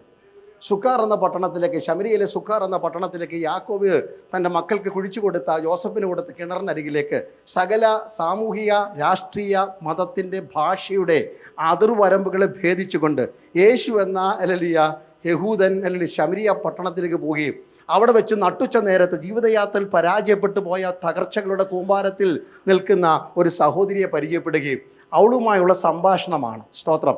ആ സംഭാഷണം ശിഷ്യന്മാർക്ക് പോലും അരോചകമായൊക്കെ തോന്നി. അപ്പം ആ സംഭാഷണത്തിനകത്ത് ഉരുത്തിരിഞ്ഞു വന്നൊരു പദമുണ്ട്. നമുക്കിത് പെട്ടെന്ന് അവർ പറഞ്ഞ് എന്തിലേക്ക് പ്രവേശിച്ചു? ആരാധനയിലേക്ക് പ്രവേശിച്ചു. നമ്മളാണെങ്കിൽ സംസാരം ആരാധനയെ തുടങ്ങും, ഒടുവിൽ കൊണ്ടെത്തിക്കുന്നത് ട്രംപിൻ്റെ കാര്യം പറഞ്ഞാൽ കൊണ്ടുവന്ന് നിർത്തുന്നത്. അങ്ങനെ നമ്മൾ സാധാരണ ചെയ്യാറുള്ളത്. അപ്പോൾ തുടങ്ങുമ്പോഴൊക്കെ കാര്യങ്ങളൊക്കെ പറയും, പിന്നെ അവസാനം ലോക രാഷ്ട്രീയത്തിലേക്ക് പ്രവേശിക്കും, എക്കോണമിയിലേക്ക് പ്രവേശിക്കും, ജോലി സാധ്യതകളെക്കുറിച്ച് സംസാരിക്കും, കൊണ്ട് അവസാനം ആശീർവാദം പറയുമ്പോഴത്തേനും നമുക്ക് അറിയത്തില്ല എവിടെ തുടങ്ങിയത് എവിടെ അവസാനിപ്പിച്ചെന്ന്. യേശു അല്ല വെള്ളം കുടിക്കുന്ന കാര്യം പറഞ്ഞു തുടങ്ങി, അവസാനം ആരാധനയെ കൊണ്ട് അവസാനിപ്പിച്ചു. ഇതാ ജീവിതം ആരാധന എന്ന് പറയും. എവിടെ തുടങ്ങിയാലും we need to end up with worship. എവിടെ തുടങ്ങിയാലും ആരാധനയിൽ കൊണ്ടെത്തിക്കണം. സ്തോത്രം. ആ വാക്യം ഒന്ന് വായിച്ചാട്ടെ. യോഹന്നാന്റെ സുവിശേഷം 4-ാം അധ്യായത്തിന്റെ 23-24 വാക്യം. സത്യ നമസ്കാരികൾ പിതാവിനെ ആത്മാവിലും സത്യത്തിലും നമസ്കരിക്കുന്ന നാഴിക വരുന്നു. ഇവിടെ യേശു അവളോട് പറയാൻ കാരണമുണ്ട്. ആരാധന വിഷയം സംസാരിച്ചപ്പോൾ യഹൂദന്മാരുടെയും ശമരിയരും തമ്മിലുള്ള കോൺഫ്ലിക്റ്റ് അതെനിക്കിപ്പോൾ വിശദീകരിക്കാൻ നേരമില്ല, അതിൻ്റെ ആവശ്യകത ഇവിടെ ഇല്ലെന്ന് തോന്നുന്നു. അവിടെ ആരാധനയെക്കുറിച്ച് പറഞ്ഞു. ഞങ്ങളുടെ പിതാക്കന്മാർ ഈ മലയിൽ ദൈവത്തെ ആരാധിക്കുന്നു, നിങ്ങളുടെ പിതാക്കന്മാർ ആത്മാവിൽ ദൈവത്തെ അവിടെ ആരാധിക്കുന്നു. 2 ആരാധന കാലക്രമങ്ങൾ അവിടെ അവതരിപ്പിക്കുകയാണ്. അപ്പം 2 പേർക്കും ആരാധനയുണ്ട്. പിതാക്കന്മാർ തുടങ്ങി വെച്ച ആരാധനയാണ്. യേശു പറഞ്ഞു, ആ മലയുമല്ല ഈ മലയുമല്ല എൻ്റെ വിഷയം. ആ ആരാധനയെക്കുറിച്ചോ അവരുടെ ആരാധനയെക്കുറിച്ചോ അവരുടെ ആരാധന രീതിയെക്കുറിച്ചോ പറയാനല്ല ഞാൻ വന്നിരിക്കുന്നത്. ഞാൻ പറയാൻ പോകുന്ന ആരാധന എന്താണ്? ദൈവം ആത്മാവായതുകൊണ്ട് അവനെ നമസ്കരിക്കുന്നവർ ആത്മാവിലും സത്യത്തിലും എന്ത് ചെയ്യണം? വർഷിപ്പ് ചെയ്യണം, ആരാധിക്കണം. അപ്പം ദൈവമക്കൾ ആരാധനയെക്കുറിച്ചുള്ള തിരിച്ചറിവുണ്ടാകണം. ആരാധന ആത്മാവിലുമായിരിക്കണം. പിന്നെ എങ്ങനെ ആയിരിക്കണം? സത്യത്തിലുമായിരിക്കണം. ലളിതമായ ഭാഷയിൽ ഞാൻ വ്യാഖ്യാനിച്ചു തരാം. ആത്മാവിലെ ആരാധനയെക്കുറിച്ച് നമുക്ക് പറയേണ്ട ഒരു കാര്യമില്ല, എല്ലാവർക്കും അറിയാം അല്ലല്ലേ. 1 2 3 എന്ന് പറഞ്ഞാൽ നമ്മൾ എന്ത് ചെയ്യുന്നവരാ? ആരാധിക്കുന്ന. പാട്ടും കൂടെ ഒത്തു കിട്ടി. ഇന്നത്തെ എല്ലാം നല്ല പാട്ടായിരുന്നു കുഞ്ഞ്, ദൈവം നിന്നെ അനുഗ്രഹിക്കട്ടെ. നല്ല പാട്ട് ഒത്തു കിട്ടിയാൽ പിന്നെ നമ്മൾ എന്ത് ചെയ്യത്തില്ല, വിട്ടുകൊടുക്കത്തില്ല. സ്തോത്രം. പിന്നെ ഈ കൊട്ട് നിർത്തുമ്പോൾ നമ്മുടെ വിചാരം ആരാധന തീർന്നെന്നാണ്. അതും ആ തെറ്റിദ്ധാരണയും കൂടെ ഒന്ന് മാറിയാൽ നമ്മൾ രക്ഷപ്പെട്ടു. ഹല്ലേലൂയ. സംഗീതക്കാർ മുമ്പേ നടക്കണം, വീണക്കാർ തൊട്ട് പുറകെ പോകണം. നമ്മുടെ വിചാരമല്ലേ വീണയാണ് ഭയങ്കര ശബ്ദം എന്നാൽ നമ്മൾ ഈ അവസാനം ഞാൻ വരുമ്പോൾ ദൈവദാസനോട് പറഞ്ഞുകൊണ്ടാണ് വന്നത്, ഈ അവസാനത്തെ ഒരു പാട്ടുണ്ട് നിങ്ങളുടെ, അതൊന്നും നിർത്തണം. ഏതാ? ഇപ്പോഴത്തെ അല്ല മോനെ, ഈ ഞങ്ങളെല്ലാം വീട്ടിൽ പോകുമ്പോൾ. കാരണം ഈ വർത്തമാനം പറയാൻ ചെവിയൊന്നും കേൾക്കത്തില്ല. കാരണം ആൾക്കാർ പ്രാർത്ഥിക്കാൻ വരുമ്പോഴൊക്കെ ഞാൻ കൊട്ടാരക്കരങ്ങളിൽ പറഞ്ഞു, എൻ്റെ പ്രസംഗത്തിൻ്റെ 5 മിനിറ്റൂടെ നിങ്ങൾക്ക് തന്നിരിക്കുന്നു, നിങ്ങൾ അവസാനം പാടാൻ വെച്ചിരിക്കുന്ന പാട്ട് വേണേ ഇപ്പോൾ അങ്ങ് പാടിക്കോളും പറഞ്ഞു. അപ്പോൾ നിങ്ങളുടെ പ്രശ്നം തരും, കല്യാണം കഴിയുമ്പോൾ അവസാനം ഒരു പാട്ടുണ്ട്. കാരണം ആൾക്കാരൊന്ന് വർത്തമാനം പറയാൻ പോലും പറ്റത്തില്ല. നിങ്ങളുടെ അത്ര ഒച്ച ഞങ്ങൾക്ക് ഇല്ലാത്തതുകൊണ്ട് കാല് പിടിച്ച് പറയുന്നത്.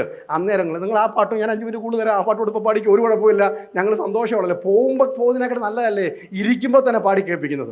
ഈ ആരാധന ഹല്ലേലൂയ, പാട്ടും ആരാധനയൊക്കെ ഇതിനകത്തുള്ളത് തന്നെ. പക്ഷേ നാം തെറ്റിദ്ധരിച്ചു, ഇതൊക്കെ ഒരു 10% ഉള്ളൂ യഥാർത്ഥ ആരാധനയാണ്. Hallelujah. We need to know about the other side of worship. സത്യ ആരാധനയുടെ മറുവശം നാം അറിയണം.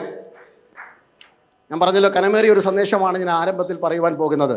ആരാധനയെക്കുറിച്ച് നമുക്കുള്ള ആത്മീയരുടെ തെറ്റിദ്ധാരണ, പാട്ടിലും പ്രാർത്ഥനയിലും തുള്ളലും കൈകൊട്ടലും അന്യഭാഷ കൊണ്ട് നാം ചുരുക്കുന്നു. Just only 10%. ഒരു നാണയത്തിന് 2 വശമുള്ളതുപോലെ ഒരു വശം മാത്രമേ ആയിട്ടുള്ളെന്ന്. അങ്ങനെ ഒരു ചിത്രം നാം വേദപുസ്തകത്തിൽ കാണുന്നുണ്ട്. ഹോശിയ പ്രവാചകന്റെ പുസ്തകം 7-ാം അധ്യായം അതിൻ്റെ 8-ാം വാക്യത്തിൽ യഹൂദിയയുടെ പാപത്തെക്കുറിച്ച് ഓർപ്പിച്ച് വരുമ്പോൾ അവിടെ ഹോശിയ ഹല്ലേലൂയ എബ്രാഹിമിനെ കുറിച്ച് ഒരു കമന്റ് നടത്തുകയാണ് പ്രവാചകൻ. എബ്രാഹിമിനെ കുറിച്ച് പറയുന്നത് ഇങ്ങനെയാണ്, സ്തോത്രം, എബ്രാഹിം ജാതികളോട് ഇടകലർന്നിരിക്കുന്നു. എബ്രാഹിമിനെ കുറിച്ച് പറയുന്നത് ഈസ് ആൻ അൺടേൺഡ് കേക്ക് എന്നാണ്. അവിടെ ഇംഗ്ലീഷിൽ, മലയാളത്തിൽ ദോശ, നമുക്ക് എല്ലാവർക്കും മനസ്സിലാകുന്ന ഭാഷയാണ്. ഇവിടെ ഇരിക്കുന്ന എല്ലാവർക്കും ഇഷ്ടമുള്ളതാണ്. എന്തെങ്കിലും സൗത്ത് ഇന്ത്യക്കാരുടെ ഏറ്റവും പ്രിയപ്പെട്ട ആഹാരങ്ങൾ ഒന്നാണ് ദോശ. പേരിലും ഭാവത്തിലും രൂപത്തിലും ഉൾക്കാഴ്ചയിലും ഒക്കെ പല രൂപത്തിലും ഭാവത്തിലും ഒക്കെ വരും. ഏതായാലും സംഗതി എന്താണ്?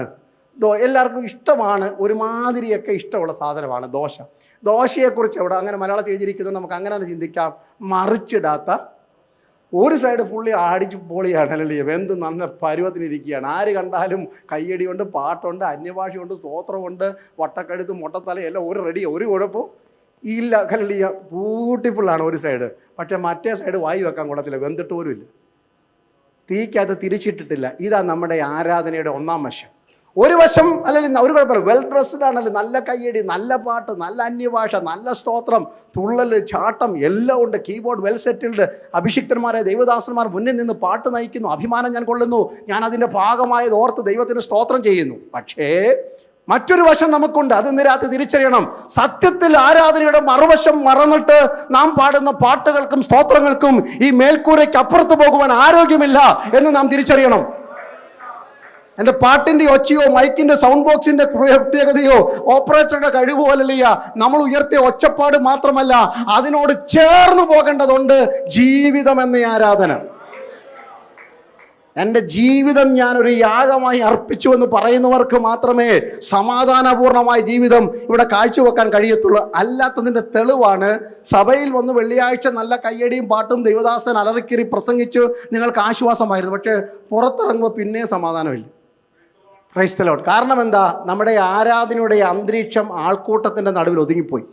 നമ്മുടെ ആരാധനയുടെ അന്തരീക്ഷം ആളും പേരും ഇടത്തും വലത്തും കൈത്താങ്കലും കൈ കൊടുക്കുവാനും ചുംബനം ചെയ്യുവാനും ഉണ്ടെങ്കിൽ മാത്രം, അല്ലെങ്കിൽ മാത്രമുള്ള ഒരു സന്തോഷമാണെങ്കിൽ അത് ഒരു വശം മാത്രമേ ഉള്ളൂ.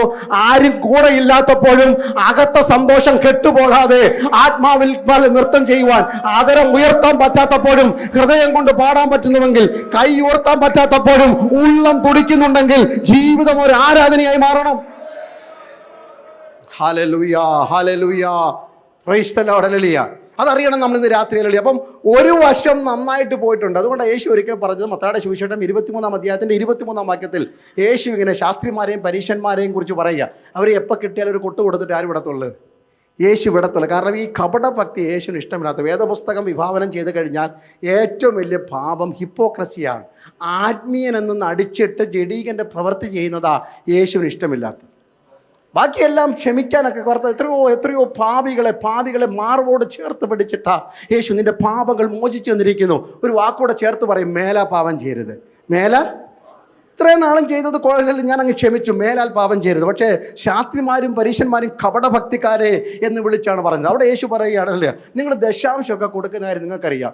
പറയാം, അങ്ങനെയൊക്കെ കൊടുക്കാൻ തുടങ്ങി കഴിഞ്ഞാൽ ഇന്ത്യ എന്നേ ശൂഷീകരിക്കപ്പെട്ടെ. ഇവരെന്തൊക്കെയാണ് ചെയ്യുന്നറിയാമോ? നിങ്ങളല്ലല്ലിയ ചതകുപ്പ, ജീരകം, അല്ലല്ലിയ തുളസി, നമ്മളിതൊന്നും കൊടുക്കുക. വീട്ടിൽ വളർത്തുന്ന കറിവേപ്പിലയുടെ തണ്ട് പോലും മുറിച്ചിട്ട്, അത്ര പറയാൻ മനസ്സിലാവുമല്ലോ. നിങ്ങൾ ആരും ഈ 10 കിലോ ജീരകം ഒന്നും വാങ്ങിക്കത്തില്ലല്ലോ വീട്ടിൽ, അല്ലേ? ഇപ്പോൾ 100 ഗ്രാമോ 50 ഗ്രാമോ, ഇപ്പം എനിക്കറിയത്തില്ല, കണക്കൊന്നും അറിയത്തില്ല. അത് എണ്ണിയിട്ട് അതിൽ നിന്ന് എന്ത് ചെയ്യും? ദശാംശം കൊടുക്കുമായിരുന്നു. ഇങ്ങനെ കൊടുക്കുന്നത് അത്ര perfect in paying the tithe. പക്ഷേ അതിനപ്പുറത്തൊരു കാര്യമുണ്ട്. ന്യായപ്രമാണത്തിലെ ചില വെയിറ്റിയർ മാറ്റേഴ്സ് ഉണ്ട്, കനമേറിയ കാര്യങ്ങൾ. ത്രാസി വെച്ച വെയിറ്റുള്ള കാര്യങ്ങൾ, ഇപ്പുറത്ത് വെയിറ്റുള്ള കാര്യം കിടക്കുമ്പോഴാണ് ഈ ഊതിയാൽ പറന്നു പോകുന്ന കാര്യത്തിനകത്ത് എണ്ണം പറഞ്ഞ് ഇങ്ങനെ ദശാംശം കൊടുക്കുകയാണ്. പക്ഷേ ന്യായം, കരുണ, വിശ്വസ്തത ഇവയെ നിങ്ങൾ ത്യജിച്ചു കളയുകയും ചെയ്യുന്നു.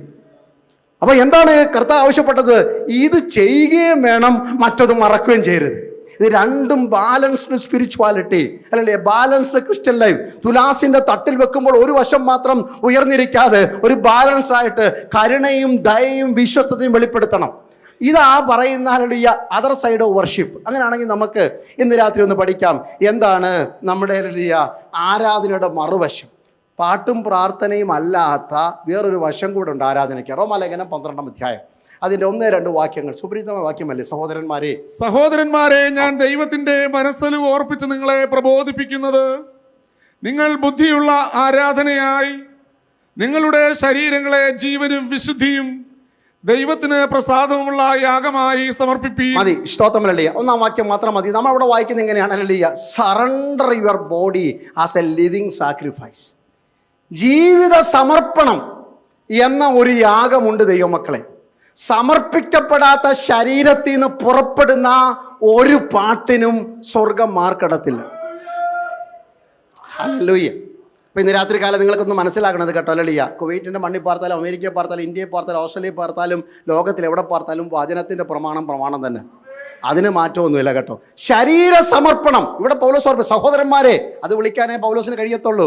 സഹോദരന്മാരെന്ന് വിളിച്ചുള്ള ബുദ്ധിയുപദേശമാണ്. ഒരു രക്തത്തിൻ്റെ അവകാശികൾ, ഒരു അപ്പത്തിൻ്റെ ഓഹരിക്കാർ, ഒരു ശരീരത്തിൻ്റെ ഭാഗമായി നിങ്ങളെ ഞാൻ സഹോദരനായി കാണുന്നു. ഇവിടെ നിറവ്യത്യാസമില്ല, ഇവിടെ ഭാഷ വ്യത്യാസമില്ല, വർണ്ണ വ്യത്യാസമില്ല, ഇവിടെ ഉച്ചനീചത്വങ്ങളില്ല. ദൈവമക്കൾക്ക് എല്ലാവരും ഒരു ശരീരത്തിൻ്റെ അവയവങ്ങൾ, ഒരു രക്തത്തിൻ്റെ അവകാശികൾ, ഒരു നിറത്തിലാണ് നമ്മെ കാണുന്നത്. യേശുവിൻ്റെ സഹോദരന്മാരെ, നിങ്ങളോടൊരു പ്രബോധനം ഞാൻ പറയുക. അത് ദൈവത്തിൻ്റെ മനസ്സലിവ. കോപത്തിൻ്റെ ഭാഷയെ പറഞ്ഞാൽ നിങ്ങൾ ദഹിപ്പിക്കുന്ന അഗ്നിയുടെ മുമ്പിൽ പിടിച്ചു നിൽക്കത്തില്ല. പക്ഷേ ദൈവത്തിൻ്റെ മനസ്സലിവ് ഓർപ്പിച്ച് ഈ 2025 സെപ്റ്റംബർ മാസം 10-ാം തീയതിയും പരിശുദ്ധാത്മാവ് ബുദ്ധിയുപദേശം തരുന്നു. നിങ്ങൾ ആരാധിക്കുന്നു എന്ന് പറയുമ്പോൾ നിങ്ങൾ അറിയാതെ പോകുന്ന ഒരു മറുവശമുണ്ട്. ഞാൻ പറഞ്ഞാൽ 1-ാം ഭാഗം വളരെ പെർഫെക്റ്റ് ആണ്. ഇനിയും പ്രത്യേകിച്ച് ആരും വന്നിട്ട് നിങ്ങളെ ആ പാട്ട് പാടാൻ ഉത്സാഹിപ്പിക്കേണ്ട. നിങ്ങൾക്കറിയാം എങ്ങനെയാ പാടേണ്ടത്, നിങ്ങൾക്കറിയാം എങ്ങനെയാ പ്രാർത്ഥിക്കേണ്ടത്, നിങ്ങൾക്കറിയാം എങ്ങനെ പ്രസംഗിക്കേണ്ടത്, നിങ്ങൾക്കറിയാം എങ്ങനെ കൈയെടുക്കേണ്ടത്, നിങ്ങൾക്കറിയാം എങ്ങനെ ദൈവത്തിന് കൊടുക്കണമെന്ന്. പക്ഷെ അറിയാതെ പോകരുത്. ഈ ശരീരത്തെ സമർപ്പിക്കണം. അത് എങ്ങനെ സമർപ്പിക്കണം? ജീവനുള്ള യാഗമായി. ഇതാ വ്യത്യാസം. പഴയ നിയമത്തിലെ യാഗം ജീവനുള്ളതിനെ കൊണ്ടുവരും, തിരിച്ചു പോകുമ്പോൾ ഒരു പൊടി പോലും കാണത്തില്ല. Price the Lord. എല്ലാവർക്കും വളരെ സന്തോഷമല്ലേ? പഴയ നിയമകാലത്ത് ജീവിക്കാത്തതിനൊരു സ്തോത്രം പറയാൻ പറ്റൂ? സന്തോഷം. അന്ന് ജീവിച്ചാൽ മതിയായിരുന്നല്ലേ? എൻ്റെ ദൈവമക്കളെ, അല്ലേ, ഒരു കള്ളം പറഞ്ഞ ഒരു കാളെ കൊണ്ടുവരണമായിരുന്നു. എന്തൊരു ചിലവേറിയ ജീവിതമായിരുന്നല്ലേ? ഒരു കള്ളം പറഞ്ഞാൽ യമന് പാപത്തിൻ്റെ പട്ടി ഒന്നും പറയുന്നില്ല. ഒന്നെങ്കിൽ ഒരു കാള, അല്ലെങ്കിൽ പിന്നെ ഒരാട്, അല്ലെങ്കിൽ 2 പ്രാവ്. ഇന്ന് ആലോചിച്ച് നോക്കിയേ. നീ ഇവിടുത്തെ നമ്മുടെ ഭാഷ വെള്ളിയാഴ്ച രാവിലെ ഒരു കാളയും പിടിച്ചുകൊണ്ട് വരുമ്പോൾ നാട്ടുകാരെന്തോ പറയും? ഇന്ന് ആലോചിച്ച് നോക്കിയാട്ടെ. പിന്നെ വ്യാഴാഴ്ച വരെ ഓഫീസിൽ വളരെ മിടുക്കനായിരുന്നു, മാന്യനായിരുന്നു, എന്തൊരു സന്തോഷമായിരുന്നു. പക്ഷേ വെള്ളിയാഴ്ച രാവിലെ ഒരു കാളയും കയറെ പിടിച്ചുകൊണ്ട് വരുമ്പോൾ ആൾക്കാരെന്തോ പറയും? എന്തോ കുരുത്തക്കേട്. നമ്മുടെ ഭാഷയിലല്ലേ? നമ്മളാണെങ്കിൽ പിന്നെ അങ്ങ് വ്യാഖ്യാനിക്കും. ചെയ്തും ചെയ്യാത്ത സകല കാര്യങ്ങളും പറയും. ഇനി ആരും കാണാതെ ഒരു പ്രാവിനെ കൊണ്ടുവന്നാലും പറയും എന്തോ ഒപ്പിച്ചിട്ടായി വരുന്നത്. ഇങ്ങനെയുള്ള ഒരു സംസ്കാരമായിരുന്നു അന്നത്തെ കാലത്തുണ്ടായിരുന്നത്. അതുകൊണ്ടൊക്കെ ആണ് പള്ളിക്കകത്ത് തന്നെ ഈ കച്ചവടം തുടങ്ങിയത്. കാരണം ആരും അറിയത്തില്ല. രാവിലെ ബൈബിൾ എടുത്തുകൊണ്ടെങ്കിൽ നേരെ വന്നാൽ മതി. ഇവിടെ വന്ന് കൗണ്ടറിൽ കാശ് കൊടുക്കും. പുരോഹിതൻ പറയുന്ന ഇവൻ്റെ പേരിൽ നമ്മുടെ ഭാഷ പറഞ്ഞ ഒരു വഴിപാടങ്ങ് അർപ്പിച്ചേക്കാൻ പറയും. അങ്ങനെ അതുകൊണ്ടാണ് യേശു പറയുന്നത് നിങ്ങളിതിനെ കള്ളന്മാരുടെ അല്ലാതെ അവിടുത്തെ കച്ചവടത്തിന് എങ്ങനെ ഇഷ്ടമൊന്നുമല്ല. യേശു ഇതിനെ പറഞ്ഞതിൻ്റെ കാരണം പാപം ഏറ്റു പറയാതെ പാപത്തിൻ്റെ പച്ചഗന്ധം അല്ലെങ്കിൽ അകത്ത് കൊണ്ടു നടക്കുമ്പോഴും മറ്റുള്ളവരാൽ പരിഹരിക്കപ്പെടുന്നുവെന്നുള്ള തെറ്റിദ്ധാരണയാ നിങ്ങൾക്കെതിരെ ഞാൻ വിരൽ ചൂണ്ടുന്നെന്ന് യേശു പറഞ്ഞത്. സ്തോത്രം ഹല്ലേലൂയ. അപ്പോൾ പാപം ഹല്ലേലൂയ ഈ അന്നത്തെ കാലത്ത് അങ്ങനെ ആയിരുന്നു. കൊണ്ടുവരുന്ന ഒരു കാളയെ അർപ്പിക്കുന്നു, ആടിനെ അർപ്പിക്കുന്നു, പ്രാവിനെ അർപ്പിക്കുന്നു, അതിനെ ഹല്ലേലൂയ ലേവ്യർ തൊലി പൊളിക്കുന്നു, കഴുത്തെറുക്കുന്നു, അതിനെ കൊല്ലുന്നു, ചാരമാകുന്നു, പൊടി കിട്ടിയെങ്കിലായി പാപം പരിഹരിച്ചു എന്നൊക്കെ പറഞ്ഞ് വീട്ടിൽ പോകുന്നു. അത് സ്ഥിരമായിരുന്നില്ല എന്നും നമുക്കറിയാമല്ലോ.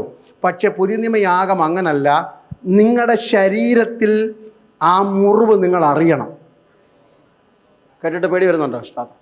ജീവനുള്ള യാഗം, ലിവിങ് സാക്രിഫൈസ് എന്ന് പറഞ്ഞാൽ യേശുവിൻ്റെ ഭാഷയെ പറഞ്ഞാൽ മനസ്സിലാകും. കൈ ഇടർച്ച വരുത്തിയാൽ വെട്ടിക്കളക, കണ്ണിടർച്ച വരുത്തിയാൽ ചൂടിന് കളക, കാലിടർച്ച വരുത്തിയാൽ മുറിച്ച് കളക. ആ വേദന നിങ്ങൾ അറിയണം. ക്രൈസ്തവരോട് ഇവിടെ കൈവെട്ടി ഒറ്റക്കാലനും ഒറ്റക്കൈനും ഒറ്റക്കണ്ണനുമായി പോകുന്ന കാര്യമല്ല ഇവിടെ പറഞ്ഞിരിക്കുന്നത്. ഞാൻ ചെയ്യുന്ന പ്രവൃത്തി ദൈവഹിതമല്ലെങ്കിൽ ആ പ്രവൃത്തി മുറിച്ചു കളയുവാൻ അതിൻ്റെ വില എത്ര വലുതാണെങ്കിലും അത് ദൈവമുമ്പാകെ സമർപ്പിക്കാൻ തയ്യാറാകണം. എൻ്റെ നാക്ക്, എൻ്റെ വാക്കുകൾ ദൈവനാമത്തിന് അപമാനമാണെങ്കിൽ, എൻ്റെ ഭാര്യയ്ക്ക്, എൻ്റെ ഭർത്താവിന്, എൻ്റെ മക്കൾക്ക്, മരുമക്കൾക്ക്, ദൈവദാസന്, സഭയ്ക്ക്, സമൂഹത്തിന് എൻ്റെ ആദരം കൊണ്ട് വേദനയാണെങ്കിൽ ഇനി ഞാനത് സംസാരിക്കത്തില്ല എന്ന് പറയുന്ന ഒരു സമർപ്പണത്തിലേക്ക് നാം എത്തണം. ഹല്ലേലൂയ. 1.5 മണിക്കൂർ പ്രസംഗിക്കുന്നതിനെക്കാട്ടി ബുദ്ധിമുട്ടാണ് 10 മിനിറ്റ് മിണ്ടാതിരിക്കാൻ വേണ്ടി. ഹല്ലേലൂയ. 1.5 മണിക്കൂർ അന്യഭാഷ പറയുന്നതിനെക്കാട്ടി പാടാ 5 മിനിറ്റ് മലയാള ഭാഷയിൽ സ്വന്തമായിട്ടും സംസാരിക്കാൻ. What ever be your mother tongue. നിങ്ങൾക്ക് കംഫർട്ടബിൾ ആയിക്കോട്ടെ. ഭാര്യയോട് 5 മിനിറ്റ് സ്നേഹത്തോടെ സംസാരിക്കാതെ 1.5 മണിക്കൂർ ഇവിടെ ഞാൻ എന്തോ അലറിക്കൂട്ട് എന്താ കാര്യം ദൈവമക്കൾ? ഹല്ലി സമൂഹത്തിൽ I can do all things for the society but I am not able to talk to my brother. Hallelujah. സമൂഹത്തിന് വേണ്ടി എല്ലാം ചെയ്തിട്ട് എൻ്റെ കൂട്ടു സഹോദരനോട് സ്നേഹത്തോടെ 4 വാക്ക് സംസാരിക്കാൻ പറ്റിയില്ലെങ്കിൽ പ്രൈസ് ദി ലോർഡ്. ഇന്ന് രാത്രികാലം തിരിച്ചറിയണം, ആദരം ഹല്ലേലൂയ ക്രൂശിക്കപ്പെടണം. പ്രാർത്ഥിക്കാൻ പറഞ്ഞാൽ നമുക്കൊക്കെ പ്രാർത്ഥിക്കാറ്. നിങ്ങളെല്ലാം ഇന്നും പ്രാർത്ഥിച്ചവരാണ്. ഈ കൈ പൊക്കിക്കുന്ന പരിപാടിയെ നല്ലതല്ല. അതുകൊണ്ട് നിങ്ങളെല്ലാവരും പ്രാർത്ഥിച്ചവരാണെന്ന് വിശ്വസിക്കുന്നു. നിങ്ങളെല്ലാവരും 5 അധ്യായം വായിച്ചവരാണെന്നും നിങ്ങൾക്ക് വേണ്ടി ഞങ്ങളും പറയുക. നിങ്ങളെല്ലാവരും 5 അധ്യായം വായിച്ചവരാണെന്നും വിശ്വസിക്കുന്നു. പക്ഷേ ഇന്ന് വരെ നമ്മൾ പ്രാർത്ഥിക്കാത്ത ഒത്തിരി പ്രാർത്ഥന വേദപുസ്തകത്തിലുണ്ട്. 141 സങ്കീർത്തനം 3 യഹോവേ എൻ്റെ വായിക്കൊരു കാവൽ നിർത്തി എൻ്റെ അധരതാരത്തെ. ഇത് സങ്കീർത്തനം ഞായറാഴ്ച ഭാഷ വായിക്കുമ്പോൾ അല്ല, നമ്മൾ സ്വന്തമായിട്ട് ഇതുവരെ പ്രാർത്ഥിച്ചിട്ടൊന്നുമില്ല. ഹല കർത്താവ് വ്യസനത്തിനുള്ള വല്ല മാർഗ്ഗം എന്നിലുണ്ടോ എന്ന് നോക്കി ശാശ്വത മാർഗത്തെ എന്നെ നടത്തണമേ. ആദര ശുദ്ധീകരണം. നിങ്ങളുടെ ശരീരങ്ങളെ, നിങ്ങളുടെ അവയവങ്ങളെ ദൈവത്തിന് യാഗമായി സമർപ്പിക്കണം. ദൈവഹിതമില്ലാത്ത കാഴ്ച എനിക്ക് വേണ്ട എന്ന് തീരുമാനിക്കണം. ദൈവഹിതമില്ലാത്ത സംസാരം എനിക്ക് വേണ്ട. വളഞ്ഞ വഴിയും വക്രവാക്കും ചതിക്കുന്ന വാക്കും വ്യസനവാക്കും ഹല്ലേലൂയ മറ്റുള്ളവരെ വശീകരിക്കുന്ന വാക്കും ഒന്നും എനിക്ക് വേണ്ട എന്ന് തീരുമാനിക്കണം. ഈ അധരം കൊണ്ട് ശപിക്കുകയും ഈ അധരം കൊണ്ട് അനുഗ്രഹിക്കുകയും ചെയ്യരുതെന്നല്ലേ വചനം പറയുന്നത്? Price the Lord. ഇന്ന് രാത്രികാലം അത്ര പേര് ആത്മാർത്ഥമായി പ്രാർത്ഥിക്കും. ശരീര സമർപ്പണം എന്നൊരു യാഗം, സമാധാനപൂർണമായ ജീവിതം നിങ്ങൾക്ക് നയിക്കണമോ? അപ്പോസ്തലനായ പൗലോസിനെ പോലെ കാരാഗ്രഹത്തിൽ കിടക്കുമ്പോൾ, ജീവന്റെ സമയങ്ങൾ എണ്ണി തിട്ടപ്പെടുത്തിയിരിക്കുമ്പോൾ, തനിക്കുള്ള ശിക്ഷാവിധിയുടെ കത്തുകൾ കയ്യിലിരിക്കുമ്പോൾ, തനിക്കുള്ള ശിക്ഷയുടെ വിധി അല്ലെങ്കിൽ മുന്നിൽ കാണുമ്പോഴും താൻ പറയുന്നു, I can have A peaceful life. എന്താ കാരണം? എൻ്റെ ശരീരം ദൈവത്തിൻ്റെ മന്ദിരമാണ്. ഇന്ന് രാത്രി തിരിച്ചറിഞ്ഞാട്ട്, ഇന്നലെ പകൽ രാത്രി ഓർപ്പിച്ച പോലെ 100 രോഗം ശരീരത്തിലുണ്ടെങ്കിലും നിങ്ങൾക്ക് രോഗശാന്തി ശുശ്രൂഷ ചെയ്യാം. കാരണം നിങ്ങളുടെ അകത്ത മനുഷ്യൻ്റെ പ്രസരിപ്പ ഇന്ന് രാത്രി ദൈവം നോക്കുന്നേ. ശരീരത്തെ ദൈവത്തിൻ്റെ മന്ദിരമായി സമർപ്പിക്കണം. ശരീര സമർപ്പണം ചെയ്യാത്തവന് ദൈവത്തെ ആരാധിക്കുമെന്ന് പറയാൻ പറ്റത്തില്ല. പിന്നെ തെളിവെന്താ? ഹല്ലേലൂയ. ഞങ്ങളുടെ പാസ്റ്റർമാരുടെ ഏറ്റവും ഇഷ്ട കഥാപാത്രമാണ്. എല്ലാവർക്കും ജീവിതത്തിന് 2 വശങ്ങളുണ്ട്. ബൈബിളിൻ്റെ പ്രത്യേകത തന്നെയാണ് പരാജയപ്പെട്ട ജീവിതവും പരാജയത്തെ ദൈവസന്നിധിയിൽ സമർപ്പിച്ച് വിജയകരമായ ജീവിതവും. എല്ലാ ഭക്തരും അതുകൊണ്ടാണ് ഈ ബൈബിളിൽ എല്ലാ കാര്യങ്ങളും ഇങ്ങനെ എഴുതി വെച്ചിരിക്കുന്നത്. എത്രയോ സഹോദരങ്ങളോട് സംവാദമൊക്കെ ഞാനൊരു കാലഘട്ടത്തിൽ ചെയ്തിട്ടുണ്ട്. അവരൊക്കെ ചൂണ്ടിക്കാണിക്കുന്നത്, നിങ്ങളുടെ വേദപുസ്തകത്തിലെ പോലെ അശ്ലീലം എഴുതി വെച്ചിട്ടുണ്ടോ, നിങ്ങളുടെ വേദപുസ്തകത്തിൽ ക്രൂരനായ ഒരു ദൈവം ഉണ്ടോ എന്നൊക്കെ ചോദിക്കുമ്പോൾ ഇതൊക്കെ എഴുതി വെച്ചിരിക്കുന്നതിൻ്റെ കാരണം നമ്മുടെ ബുദ്ധി ഉപദേശത്തിന്. ഞങ്ങൾക്ക് പറ്റിയ തെറ്റ് ഇവർക്ക് പറ്റരുത്. നമ്മളാണെങ്കിൽ ചരിത്രമൊന്നും അങ്ങനെ എഴുതത്തില്ലല്ലോ. വേദപുസ്തകമാണ് സത്യത്തിൽ ആൾക്കാരുടെ പഴയ പശ്ചാത്തലം വെളിപ്പെടുത്തിയിരിക്കുന്നത്. നമ്മുടെ ജീവചരിത്രം എഴുതാൻ തുടങ്ങണം. ആലോചിച്ച് നോക്കിയാട്ടെ, നിങ്ങളുടെ ഇപ്പോൾ ഒരു ഫാമിലി ഹിസ്റ്ററി എഴുതാൻ തുടങ്ങുന്നത്, ഒരു കുടുംബ ചരിത്രം എത്ര പേജ് കാണും? ചുമ്മാ അങ്ങ് പറഞ്ഞാട്ടെ, എന്തെങ്കിലും ഒന്ന് പറഞ്ഞാട്ടെ, ഇനി വേറെ ഒന്ന് പറഞ്ഞാട്ടെ, എത്ര കാണും? ഒരു 500 പേജെങ്കിലും കാണുമെന്ന് വെച്ചു. ഏതൊക്കെ പാസ്റ്റർമാർ, ഏതൊക്കെ അച്ഛന്മാർ, ഏതൊക്കെ തിരുമേനിമാർ, ഏതൊക്കെ സാമൂഹിക പ്രവർത്തകരൊക്കെ ഉണ്ടായിരുന്നു. അതിൻ്റെ ഇടയ്ക്ക് തൂങ്ങിച്ചത്തവരും കാണും. നമ്മൾ അവരുടെ പേരൊന്നും എഴുതത്തില്ല. നല്ല സ്റ്റാറ്റസ് ഉള്ളവരുടെ പേരൊക്കെ എഴുതത്തുള്ളൂ. പറഞ്ഞാലും നമുക്ക് തീരത്തില്ല. എങ്ങനെങ്കിലുമൊക്കെ പറഞ്ഞ് കെട്ടി എവിടെ കൊണ്ട് കെട്ടും? പകലോ മറ്റും കുടുംബത്തിൻ്റെ ചുവട്ടിൽ കൊണ്ടുവന്ന് കെട്ടും. അതൊന്നുമല്ല നമ്മുടെ പാരമ്പര്യം. സത്യം പറഞ്ഞാൽ തോട്ടത്തിൽ നിന്ന് ഇറക്കി വിട്ട കുടുംബത്തിൽപ്പെട്ടവരാണ് നമ്മൾ. ഏതെല്ലാം തോട്ടത്തിൻ്റെ പേര് പറഞ്ഞാലും ഏതെല്ലാം മുറ്റത്തിൻ്റെ പേര് പറഞ്ഞാലും ഹല്ലേലൂയ കൃപ കോർത്തി കളഞ്ഞിട്ട് അനുസരണക്കേട് കാണിച്ചിട്ട് ഉടുതുണി പോലും ഇല്ലാതെ മരത്തിൻ്റെ പുറകെ ഒളിച്ചവൻ്റെ വീട്ടിൽ നിന്ന് വന്നവരാണ് നമ്മൾ. തമ്പുരാൻ ഉടുപ്പിച്ച തേജസ്സിൻ്റെ വസ്ത്രമുള്ളത് കൊണ്ട് മാത്രം ആരും നിഗളിച്ചു പോകരുത്. അതരം കൊണ്ട് പാപം ചെയ്യരുത്. കൈ ചൂണ്ടി സംസാരിക്കരുത്. വാക്കുയർത്തി സംസാരിക്കരുത്. പണത്തിന്റെ കൊഴുപ്പ് കാണിക്കരുത്. ആരോഗ്യം പറയരുത്. കുടുംബം പറയരുത്. ദൈവം പൊതിഞ്ഞ കൃപയല്ലാതെ നിങ്ങൾ മുടിഞ്ഞു പോകാതിരിക്കുന്നത് യഹോവയുടെ കൃപയാകുന്നു. അത് രാവിലെ തോറും പുതിയതാ. ഇന്ന് രാവിലെ പുതിയ കൃപ അനുഭവിച്ച എത്ര പേർക്ക് നന്ദിയോടെ കർത്താവിനെ സ്തുതിക്കാൻ പറ്റും? Price the Lord. സ്ഥാനവും മാനവും അല്ല കസേരകളും ഒക്കെ വന്നും കയറിയും പോകും. പക്ഷെ അതല്ല നമ്മുടെ അഭിമാനം. തമ്പുരാന്റെ ദൃഷ്ടിയിൽ ഓമന പുത്രനായി ഇന്ന് പകലും ജീവിപ്പാൻ ദൈവം ഭാഗ്യം തന്നുവല്ലോ. മുടിഞ്ഞു പോകാതെ എനിക്ക് നേരെ പകൽ പകർക്കുന്ന അസ്ത്രങ്ങൾ കടന്നു വന്നു. ഇരുട്ടിൽ സഞ്ചരിച്ച മഹാമാരികൾ, ഉച്ചയ്ക്ക് നശിപ്പിക്കുന്ന സംഹാരകൻ എന്റെ തലയ്ക്ക് മുകളിൽ ആഞ്ഞടിച്ചപ്പോൾ എന്റെ ഡ്രൈവിങ്ങിന്റെ മിടുക്ക് കൊണ്ടല്ല, എന്റെ മരുന്നിന്റെ മിടുക്ക് കൊണ്ടല്ല, എന്നെ ശുശ്രൂഷിച്ച ഡോക്ടറിന്റെ കഴിവല്ല, തമ്പുരാന്റെ കരുണ. ഒരു സൂര്യോസ്തമനം കാണുവാൻ ഭാഗ്യം തന്നെങ്കിൽ ഇന്ന് പകൽ രാത്രികാലം എത്ര പേർ അഭിമാനത്തോടെ പറയും, ഞാനാകുന്നത് ദയ, ഞാനാകുന്നത് കൃപ, ഞാനാകുന്നത് ദൈവത്തിന്റെ കരുണ. Hallelujah, hallelujah. ദൈവത്തെ മറന്നൊരു അതരം ഉയർത്തിപ്പോകരുത്. ദൈവകൃപ ചോർത്തിക്കളയുന്നൊരു വാക്ക് അതരത്തിൽ നിന്ന് പുറത്തു വരല്ലേ. അപ്പം അങ്ങനെ ഈ ഭക്തന്മാരുടെയൊക്കെ ജീവിതം വളരെ രസകരമാകട്ടോ. ദാവീദ് സ്തോത്രം എന്തോ പാട്ടുകാരനാണെന്നറിയാം. ഹല്ലേലൂയ. പാട്ട് പാടുന്നു, പാട്ട് എഴുതുന്നു, പ്രസംഗിക്കുന്നു, സങ്കീർത്തനത്തിൽ എത്ര എഴുതി വെച്ചിരിക്കുന്നു. നമ്മളിപ്പം പറഞ്ഞല്ലോ സ്തോത്രം. പക്ഷേ ഒരു കുഴപ്പമുണ്ടല്ലോ, ഈ സത്യാരാധന പഠിക്കുമ്പോൾ ദാവീദിന്റെ ജീവിതം കൂടെ ചേർത്ത് വെച്ച് പഠിക്കണം. പ്രൈസ്തോലിയ. കരടിയൊക്കെ വന്നു കഴിഞ്ഞാൽ പുള്ളി എന്ത് ചെയ്യും? ദേവദാസന്മാരെ വലിച്ചു കയറിക്കൊല്ലും. കരടിയൊന്നും ഒരു പ്രശ്നമൊന്നുമല്ല അല്ലേ. നമുക്ക് ചിലപ്പോൾ അല്ലെങ്കിൽ ഒരു പട്ടിക്കുട്ടിയെ പോലും പേടിയുള്ളവരുണ്ട്. പിന്നെ സിംഹം വന്നാലോ പുള്ളിക്ക് ഒരു പ്രശ്നം ഇല്ല. ഗോലിയാത്തിനെ എന്തോ ചെയ്യും? നിങ്ങളെന്താ മൗനമായത് പെട്ടെന്ന്? നിങ്ങളൊന്നും ചെയ്തില്ലല്ലോ, പുള്ളിയല്ലേ കല്ല് പറക്കിയത് പറഞ്ഞതൊക്കെ. ഗോലിയാത്തിനെ മലർത്തി അടിക്കാനൊന്നും ഒരു പാടുമില്ല. പക്ഷേ ബത്ശേബ വന്നു കഴിഞ്ഞാൽ കണ്ണടയ്ക്കാൻ പറ്റത്തില്ല. സ്തോത്രം. ഇതാ സത്യാരാധനയുടെ മറുവശം. ഒന്നാം ഭാഗം പെർഫെക്റ്റ് ആണ്. പെട്ടകത്തിൻ്റെ മുമ്പിൽ വേണമെങ്കിൽ വസ്ത്രമെല്ലാം മാറ്റി പഞ്ഞുനൂലങ്കി ധരിച്ചിട്ട് അല്ലെങ്കിൽ ആടിപ്പാടി തുള്ളി കൊട്ടി ഘോഷമൊക്കെ നടത്തും. പക്ഷേ ഊരിയാവിനെതിരെ ഊമക്കത്തെഴുതാൻ കൈവറക്കത്തില്ല അവൻ്റെ. കാരണമല്ല, we need to know the other side of worship. Hallelujah. നിരപരാധിയുടെ രക്തം കയ്യിൽ വെച്ചുകൊണ്ടും 1 വർഷം പാട്ട് പാടുവാൻ, 1 വർഷം സങ്കീർത്തനം എഴുതുവാൻ, 1 വർഷം പ്രസംഗിക്കാൻ, 1 വർഷം പാട്ടുപാടാന് വെള്ളവസ്ത്രം ധരിച്ച അഭിഷിക്തന്മാരെന്ന പേരുള്ളവർ പലരും വീണ് കിടക്കുമ്പോൾ ഇന്ന് രാത്രി തിരിച്ചറിയണം. സ്തോത്രം. ഹല്ലേലൂയ. പാപം ചെയ്തിട്ട് പാപം മറയ്ക്കാനുള്ള സ്ഥലമല്ല ആരാധന സ്ഥലം. പാപം ചെയ്തിട്ട് അന്യഭാഷ പറഞ്ഞല്ല മറയ്ക്കേണ്ടത്. ചുവരിന് കുമ്മായം അടിക്കുന്നതല്ല ആത്മീയം.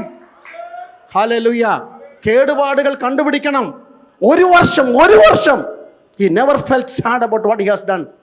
ചെയ്തതിനെക്കുറിച്ച് യാതൊരു റിഗ്രറ്റും ഇല്ലാതെ, അന്യനെ വഞ്ചിച്ചതും അതിരുമാന്തിയിട്ടും കൂട്ടു സഹോദരനെ വഞ്ചിട്ടും കുടുംബം കലഹിയിട്ടും ഭർത്താവിനെതിരെ ശബ്ദമുയർത്തിയിട്ടും ഭാര്യയെ ഉപദ്രവിച്ചിട്ടും മക്കൾക്കും മരുമക്കൾക്കും വേദന കൊടുത്തിട്ടും സ്വന്തം അപ്പനും അമ്മയ്ക്കും കഞ്ഞി കൊടുക്കാതിരുന്നിട്ടും പാട്ടും തമ്പേറും കൊട്ടും പാട്ടുമായി ആലയത്തിൽ മുഴങ്ങുന്നതല്ല ആരാധന.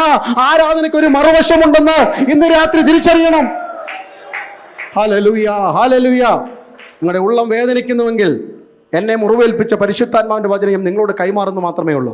സത്യാരാധനയുടെ മറുവശം എന്ന് പറയുന്നത് ദൈവത്തിൻ്റെ മുമ്പാകെ നിഷ്കളങ്ക ഹൃദയത്തോടെ വന്ന് നിൽക്കണം. എന്തൊരു പാട്ടായിരുന്നു, എന്തൊരു പ്രാർത്ഥനയായിരുന്നല്ലേ. പക്ഷേ അല്ലേ നാഥാൻ വന്ന് ആ മനുഷ്യൻ നീയാണെന്ന് പറഞ്ഞപ്പോഴാ അവന് മനസ്സിലായി. അതുകൊണ്ടാണ് അവൻ എഴുതിയത്, ഹനനയാഗങ്ങൾ നീ ഇച്ഛിക്കുന്നില്ല, ഭോജനയാഗത്തിൽ നിനക്ക് പ്രസാദമില്ല. 1000 കാളകളും അല്ലെങ്കിൽ 10,000കണക്കിന് ആടുമാടുകളും ദൈവത്തിൻ്റെ വകയായി നിൽക്കുമ്പോൾ ഞാൻ കൊണ്ടുവരുന്ന കൈയടിയും പാട്ടും സങ്കീർത്തനവും ട്യൂണും സ്തോത്രവും എൻ്റെ പ്രസംഗവും വാച്ചാതിരിയൊന്നുമല്ല ദൈവത്തിന് വേണ്ടത്. ദൈവത്തിൻ്റെ ഹനനയാഗങ്ങൾ തകർന്നിരിക്കുന്ന മനസ്സ്, തകർന്നും നുറുങ്ങിയിരിക്കുന്ന ഹൃദയങ്ങളെ യഹോവ നിരസിക്കുന്നില്ല. ഇന്ന് രാത്രി തിരിച്ചറിഞ്ഞാട്ട് ഉടഞ്ഞ ഹൃദയത്തോടെ, തകർന്ന മനസ്സോടെ, നിറഞ്ഞ കണ്ണുകളോടെ, സമർപ്പണമുള്ള അതരത്തോടെ പാടുന്ന പാട്ട സ്വർഗത്തിന്റെ ഇമ്പഗാനം. എത്ര പേർ ആത്മാവിൽ കർത്താവിനെ സ്തുതിക്കും? വിശുദ്ധന്മാരുടെ കയ്യടി, വിശുദ്ധന്മാരുടെ പാട്ട്, വിശുദ്ധന്മാരുടെ പ്രാർത്ഥന, വിശുദ്ധന്മാരുടെ പ്രസംഗം, വിശുദ്ധന്മാരുടെ സ്തോത്രമാ ദൈവത്തിന് പ്രസാദമുള്ള യാഗം. നിങ്ങളുടെ ജീവിതം ഇന്ന് രാത്രി യാഗമായി മാറണം. സമാധാനപൂർണമായ ജീവിതം എന്ന് പറയുന്നത് ദൈവത്തിന്റെ മുമ്പിലെ നിഷ്കളങ്ക ജീവിതമാണ്. സ്വർഗം അംഗീകരിക്കുന്ന ജീവിതം കാഴ്ചവെക്കാൻ പറ്റിയാൽ that is the pleasing and acceptable and presentable before God. ദൈവത്തിൻ്റെ മുമ്പാകെ സുഗ്രാഹ്യമായ യാഗം എന്ന് പറയുന്നത് ജീവിത വിശുദ്ധിയാണ്. ശിംശോൻ എന്തോ കരുത്താന്നറിയാമോ? എല്ലായിടത്തും ഞാൻ പറയുന്നു, നിങ്ങൾ പറഞ്ഞ് ഇതോടെ ചേർത്ത് പറഞ്ഞില്ലെങ്കിലോ. ശിംശോനെയൊക്കെ കണ്ടുപിടിക്കേണ്ടതാണ് നമ്മൾ. സ്തോത്രമല്ലിയ പുള്ളി അല്ലിയ ഒരു പച്ച കഴുതയുടെ താടിയിൽ കൈ കൊടുത്താൽ കുന്നൊന്ന് കുന്ന് രണ്ടെന്ന് പറഞ്ഞ് 1000 പേരെ കൊന്നു കൂട്ടിത്തരും. സ്തോത്രമല്ലിയ. പിന്നീടല്ലിയ നമ്മളൊക്കെ ആണെങ്കിൽ അല്ലിയ ഇവരടുത്ത് ഡോറിലൊക്കെ ചെന്ന് കഴിഞ്ഞാൽ ഡോർ തെള്ളി തുറക്കി ഓട്ടോമാറ്റിക്. പുള്ളിയാണെങ്കിൽ ഗസയുടെ വാതിലൊക്കെ തോള വെച്ചോണ്ടാണ് പോകുന്നത്. അങ്ങനെ ഡോർ തുറന്നില്ലെങ്കിൽ പുള്ളി എന്തോ ചെയ്യും? ഗസയുടെ വലിയ ഇരുമ്പ് ഗേറ്റൊക്കെ എടുത്ത് തോള വെച്ചോണ്ട് ഇത്ര കരുത്തനായ മനുഷ്യനല്ലേ. ശിംശോൻ്റെ ചരിത്രം പറഞ്ഞാൽ ഇന്നത്തെ പ്രസംഗം അതിൻ്റെ പുറകെ പോകണം, നമ്മളങ്ങനെ പോകുന്നില്ല. പിന്നെ അല്ലിയ 300 കുറുക്കന്മാരെ ഒക്കെ പിടിക്കും. ഒരു കോഴിയെ പിടിക്കാൻ പെട്ടപാട് നമുക്കറിയാം. വിരുന്നുകാരൊക്കെ വീട്ടിൽ വരുമ്പോൾ പണ്ട് നമ്മുടെ ജോലി അതായിരുന്നു, കോഴിയുടെ പുറകെ ഓടുക, കച്ചിത്തുറുവിൻ്റെ ഇടയ്ക്ക് കൂടെ പോയി അതിനെ പിടിച്ചിട്ട് അമ്മാച്ചൻ വരുമ്പോഴാണ് നമുക്കൊരു കഷ്ണം കിട്ടുന്നത്. അത് വേറെ കാര്യം. അന്നേരം നമ്മൾ ഇതിനെയൊക്കെ പിടിക്കുന്നത്. അപ്പോൾ ആ കോഴിയെ പിടിക്കുന്ന കുറുക്കനെ പുള്ളി പിടിച്ചത് എത്ര ഉണ്ട്? 1, 2 അല്ല 300. എന്നിട്ട് ഇതിൻ്റെ എല്ലാവരുടെ വാലെന്ത് ചെയ്തു? 2 കുരുക്കന്മാരെ തമ്മിൽ കൂട്ടാൻ പറ്റുന്ന പാട് നമുക്കറിയാം. അന്നേരം ഈ കുറുക്കന്മാരുടെ 2 നിന്ന് കൊടുത്തല്ലോ ഇവന്മാർ. കൃപയുള്ളവൻ്റെ മുമ്പിൽ ഏത് കുരുക്കിനും നിന്ന് കൊടുക്കും. ദൈവസഭയിലെ പ്രശ്നമൊക്കെ തീരുന്നത് കൃപയിൽ അങ്ങ് നിന്നാൽ മതി. ഉപവാസം, പ്രാർത്ഥന, ആരാധന, സ്തോത്രം, ഈ കൗൺസിലിങ്ങും കമ്മിറ്റിയൊക്കെ കൂടിയാലൊന്നും പ്രശ്നം തീരത്തില്ല. അത് ഈ വഴക്കിലും കോടതിയിലൊക്കെ പോത്തേ ഉള്ളൂ. കൃപയോടൊന്ന് പ്രാർത്ഥിച്ച് നോക്കിയാട്ടെ. നെബൂഖദ്നേസറിന്റെ ബുദ്ധി തിരികെ കൊടുത്ത ദൈവം, മുടിയും പുത്രന് സുബോധം കൊടുത്ത ദൈവമാണെങ്കിൽ ഇന്ന് നഷ്ടപ്പെട്ടുകൊണ്ടിരിക്കുന്ന ആത്മീയ ലോകത്തിലെ സുബോധം മടക്കി കിട്ടുവാൻ പ്രാർത്ഥനയും ആരാധനയും ഉപവാസവും അല്ലാതെ മറുമരുന്നില്ല എന്ന് നാം തിരിച്ചറിയണം. ഹല്ലേലൂയ. അതിൻ്റെ ഇടയ്ക്ക് ഒരു ടോർച്ചും പന്തവും കെട്ടി പരിസര വിലയൊക്കെ കൊല്ലുന്നു. എന്തൊരു ഭക്തനായ മനുഷ്യനായിരുന്നു. ശ്രദ്ധിക്കണം കേട്ടോ. പക്ഷേ സഭായം കഴിഞ്ഞാൽ നേരെ പോകുന്നത് ദലീലയുടെ വീട്ടിലോട്ടാണ്. കൂട്ടത്തിലുണ്ട് എല്ലാവരും. പ്രസംഗം കഴിഞ്ഞ് സ്റ്റേജിൽ നിന്ന് നേരെ ഇറങ്ങിയാൽ പോകുന്നത് ദലീലയുടെ വീട്ടിലോട്ടാണ്. ശരീര സമർപ്പണമില്ലെന്നുണ്ടെങ്കിൽ കണ്ണു പൊട്ടും, കൈ ബന്ധനത്തിലാക്കും, അന്യൻ്റെ അടുക്കളയിൽ നീ മാവ് പൊടിക്കേണ്ട ഗതികേട് വരും. ഇന്ന് രാത്രികാലം തിരിച്ചറിഞ്ഞാട്ടെ. നഷ്ടപ്പെടുത്തി കളയിൽ അഭിഷേകം നഷ്ടപ്പെടുത്തരുത്, കൃപ ചോർത്തിക്കളയരുത്. ഇന്ന് രാത്രികാലം ഞാൻ ഇപ്പോൾ തന്നെ പാനീയയാഗമായി ഈ മുറി വിട്ടു മടങ്ങുന്നതിന് മുമ്പ് ഇന്ന് രാത്രികാലം എൻ്റെ കണ്ണിനെ ഞാൻ സമർപ്പിക്കുന്നു. എത്ര പേര് പറയും? എൻ്റെ കൈകളെ സമർപ്പിക്കുന്നു, എൻ്റെ കാലുകളെ സമർപ്പിക്കുന്നു. ദൈവഹിതമില്ലാത്ത ഒരു ചിന്ത, every flashing thought that dominating against the perfect will of God, I bring it into submission. ഇന്ന് രാത്രി ദൈവഹിതമില്ലാതെ ഉയർന്നു പോകുന്ന സകല സങ്കല്പങ്ങളെയും ഞാൻ പിടിച്ചമർത്തുന്നു എന്ന് പറയുവാൻ എത്ര പേർക്ക് പ്രാഗൽഭ്യമുണ്ട്? ദൈവഹിതമില്ലാത്തത് ഞാൻ കാണത്തില്ല, ദൈവഹിതമില്ലാത്തടത്ത് പോകത്തില്ല, ദൈവമില്ലാത്ത സംസാരിക്കത്തില്ല. ദൈവഹിതമില്ലാത്ത ഒന്നിനും, എൻ്റെ വസ്ത്രധാരണം പോലും ദൈവനാമ മഹത്വത്തിന് ദോഷമാണെങ്കിൽ അതിനെ വേണ്ട എന്ന് വെക്കുവാൻ ഇന്ന് രാത്രി ഞാൻ തയ്യാറാണ്. ഹല്ലേലൂയ. സമർപ്പണം, സമർപ്പണം, ശരീര സമർപ്പണം എന്ന യാഗം. പാപമേറ്റു പറയണം. ഹല്ലേലൂയ. അനുദപിക്കണം. അതുകൊണ്ടാണ് ദാവീദ് പറഞ്ഞത്, എനിക്കൊരു പുതിയ ഹൃദയം വേണം കർത്താവ്. ഹല്ലേലൂയ. മോഹമുള്ള, പാപമുള്ള, കുശുമ്പുള്ള, അസൂയയുള്ള, ദ്വന്ദ്വപക്ഷമുള്ള, ഗർവുള്ള, ഹല്ലേലൂയ, ഈ വ്യഭിചാരം ചെയ്യുന്ന, മോഹിക്കുന്ന ഈ ഹൃദയം അങ്ങോട്ട് പറിച്ചെടുത്തിട്ട് പ്രൈസ് ദി ലോർഡ്. 51-ാം സങ്കീർത്തനം 10-ാം വാക്യം, create in me a clean heart O Lord and renew right spirit with me. Hallelujah. കർത്താവേ, എൻ്റെ ഹൃദയം ഒന്ന് എടുത്തു മാറ്റിയിട്ട് എനിക്കൊരു നിർമ്മല ഹൃദയം വേണം. എനിക്ക് പെയിൻ്റ് അടിച്ചൊരു ഹൃദയമല്ല വേണ്ടത്. ഒരു പ്രസംഗം കേൾക്കുമ്പോൾ മാത്രം കിട്ടുന്നതല്ല. I want a total and absolute transformation. ഇന്ന് രാത്രി എനിക്കൊരു പൂർണ്ണ മാറ്റം വേണം. എൻ്റെ ഹൃദയം ഒന്ന് രൂപാന്തരപ്പെടുത്തണം. ഹല്ലേലൂയ. പിന്നെ അടുത്ത പദം കൂടെ ചേർത്ത് പറഞ്ഞു, you can take anything away from me. കിരീടം പോയാൽ എനിക്ക് പ്രശ്നമല്ല, ചെങ്കോല് പോയാൽ പ്രശ്നമല്ല, സിംഹാസനം പോയാൽ പ്രശ്നമല്ല, സ്വത്ത് പോയാൽ, വീട് പോയാൽ, വാഹനം പോയ പ്രശ്നമല്ല. നിൻ്റെ പരിശുദ്ധാത്മാവിനെ എന്നിൽ നിന്ന് എടുക്കരുത്. പരിശുദ്ധാത്മാവുണ്ടോ വിശുദ്ധ ജീവിതം നയിക്കും. ഇന്ന് രാത്രി ദൈവസഭ കൊതിക്കണം. ആത്മനിറവിൻ ജീവിതമാ ആനന്ദ ജീവിതം, ആത്മനിറവിൻ ജീവിതമാ കൃപയുടെ ജീവിതം. ആത്മാവ് നയിക്കും നിറ ദൈവമക്കള് വിശുദ്ധ ജീവിതം ചെയ്യുവാൻ, പാപത്തെക്കുറിച്ച്, നീതിയെക്കുറിച്ച്, ന്യായവിധിയെക്കുറിച്ച് ബോധം വരുത്തി എന്നെ നിങ്ങളെ ആത്മീയനാക്കുന്നത് അല്ല ദൈവത്തിൻ്റെ പരിശുദ്ധാത്മാവ്. That's the other side of worship. അങ്ങനെ ജീവിതം ആരാധനയായി മാറിയെങ്കിലേ സമാധാനമായി ജീവിക്കാൻ പറ്റത്തില്ല. അതുകൊണ്ടാണ് പൗലോസ് പറഞ്ഞത്, ഞാൻ എൻ്റെ ആത്മാവ് കൊണ്ട് ആരാധിക്കുന്ന ദൈവം സാക്ഷി. വിശദീകരണത്തിന് ഞാൻ സമയം എടുക്കാതെ രണ്ടാമത്തെ ഒരു ഭാഗം കൂടെ പറഞ്ഞിട്ട്, അല്ലെങ്കിൽ ആരാധനയുടെ മറുവശമാണ് അനുസരണം. അനുസരണമില്ലാത്തവൻ്റെ യാഗം ദൈവത്തിന് താല്പര്യമില്ല. വളരെ സുപരിചിതമായ ഒരു ഭാഗമാണ്. 10 മിനിറ്റ് കൊണ്ട് പാടി അവസാനിപ്പിക്കണമല്ലോ നമുക്ക്. സ്തോത്രം. അബ്രഹാമിൻ്റെ ചരിത്രത്തിലേക്ക് പോകാം. ഉൽപ്പത്തി പുസ്തകം 22-ാം അധ്യായം 1 മുതൽ 12 വരെയുള്ള വാക്യങ്ങൾ വായിക്കുമ്പോൾ ആരാധന എന്ന ഒരു പദത്തിൻ്റെ ഏറ്റവും ഉച്ചസ്ഥരം നാം കാണുന്നത് ഉൽപ്പത്തി 22-ന്റെ 5-ാം വാക്യമാണ്. സമ്പന്നനായ അബ്രഹാം യൂഫ്രട്ടീസ് നദി കടന്ന് കൽദയരുടെ നാട്ടിൽ നിന്ന് ആ ദൈവത്തെ കണ്ടിറങ്ങി വന്ന അബ്രഹാം ഇപ്പോൾ തൻ്റെ ജീവിതയാത്രയിൽ തനിക്ക് ദൈവം ദാനമായി കൊടുത്ത തലമുറയെ യാഗം കഴിക്കാൻ വേണ്ടി ഇസഹാക്കിനെ യാഗം കഴിക്കാൻ വന്ന ചരിത്രമാണ്. ആ കഥ പറയാൻ സമയമില്ല, കഥ നിങ്ങൾക്കറിയാമല്ലോ. ഇസഹാക്ക് എന്ന വാക്കിൻ്റെ അർത്ഥം ശരിയെന്നാണ്. അതിനകത്ത് 3 അർത്ഥമുണ്ട്. ദൈവം പറയുന്നു, നിൻ്റെ മകനെ, നിൻ്റെ ഏകജാതനായ നിൻ്റെ ഇസഹാക്കിനെ എനിക്ക് യാഗം കഴിക്കണം. 3 അർത്ഥങ്ങൾ അതിനുള്ളത്. ഒന്ന്, I need your sun, that is your asset. നിൻ്റെ അസറ്റ് എനിക്ക് വേണം. നിനക്കിപ്പോൾ ഏറ്റവും കൂടുതൽ പ്രിയമായിരിക്കുന്ന, ഫോക്കസ് ചെയ്തിരിക്കുന്ന നിൻ്റെ ആ സ്വത്ത് എനിക്ക് വേണം. 2, ഐ നീഡ് യുവർ അട്രാക്ഷൻ. നിൻ്റെ ഇന്നത്തെ നിൻ്റെ എല്ലാറ്റിൻ്റെയും ശ്രദ്ധ, ഒന്നും കൂടെ പറഞ്ഞു കഴിഞ്ഞാൽ വാട്ട് ഈസ് കണ്ണിന് ഇമ്പമായിരിക്കുന്നത് എനിക്ക് വേണം. I need your affection. Isaac എന്ന വാക്കിൻ്റെ അർത്ഥം ശരിയെന്നാണ്. അബ്രഹാമിൻ്റെ സ്നേഹഭാജനമാണ്. എനിക്ക് നിൻ്റെ സ്നേഹം പൂർണ്ണമായി വേണം, എനിക്ക് നിൻ്റെ സ്വത്ത് വേണം, എനിക്ക് നിൻ്റെ ശ്രദ്ധ വേണം. ഇതിനാണ് പഴയ നിയമത്തിലും പുതിയ നിയമത്തിലും പറയുന്നത്, നിൻ്റെ ദൈവമായ യഹോവയെ പൂർണ്ണ ഹൃദയത്തോടും പൂർണ്ണ മനസ്സോടും പൂർണ്ണ ശക്തിയോടും കൂടെ ആരാധിക്കണം. ഹല്ലേലൂയ. എൻ്റെ അർത്ഥം അതാണ്. ഹൃദയം, അൺഡിവൈഡഡ് ഹാർട്ട്, ഏകാഗ്ര ഹൃദയത്തോടെ, ഏകാഗ്ര മനസ്സോടെ, പൂർണ്ണ ബലത്തോടെ, പൂർണ്ണ ശക്തിയോടെ ദൈവത്തെ ആരാധിക്കണം. ആ പോകുന്ന പോക്കിലാണ് ചോദ്യങ്ങൾ പലതാണ്. അതൊന്നും നമ്മുടെ പ്രസംഗ വിഷയമല്ലാത്തതുകൊണ്ട് അവിടെ വിശദീകരിക്കുന്നില്ല. അബ്രഹാം ബാല്യക്കാരോട് പറഞ്ഞ പദമാണ് അതിൻ്റെ 5-ാം വാക്യം. ഞാനും മകനും അവിടത്തോളം പോയി ആരാധന കഴിഞ്ഞ് ഞാൻ പോകുന്ന ഈ ആരാധിക്കാനാണ് പോകുന്നത്. ആരാധന വസ്തു എന്തുവാണെന്ന് അബ്രഹാമിന് മാത്രമേ അറിയത്തുള്ളൂ. മകൻ ചോദിച്ചു, ബാല്യക്കാർ ചോദിച്ചു കാണാം. പിന്നെ നമ്മുടെ പ്രസംഗർക്കൊക്കെ ഒരു കുഴപ്പമുണ്ട്, ഇല്ലാവചനങ്ങളൊക്കെ അവർ പറയും സാറായോട് ചോദിക്കാതാണ്. അതൊക്കെ ചുമ്മാ പറയുന്നില്ല. എബ്രായലേഖനം വായിച്ചു കഴിഞ്ഞാൽ ഏതെങ്കിലും മണ്ടന്മാർക്ക് അങ്ങനെ പറയാൻ പറ്റുമോ? വിശ്വാസത്താൽ സാറയും അല്ലല്ലേ വാഗ്ദത്തം ചെയ്തവനെ വിശ്വാസം എണ്ണി എന്ന് പറയുന്ന വിശ്വാസ വീരന്മാരുടെ പട്ടികയിൽപ്പെട്ട സാറായോട് പറഞ്ഞാൽ അവളും പറയും, അച്ഛാ ദൈവം പറഞ്ഞല്ലേ കൊണ്ടോക്കണം പറയും. സ്തോത്രം. പിന്നെ അടുത്ത ഒരു ആക്ഷേപമാണ്, അല്ലേ ഇസഹാക്കിനെ കിട്ടിയതിന് ശേഷം പിന്നെ അബ്രഹാം എന്ത് ചെയ്തിട്ടില്ല?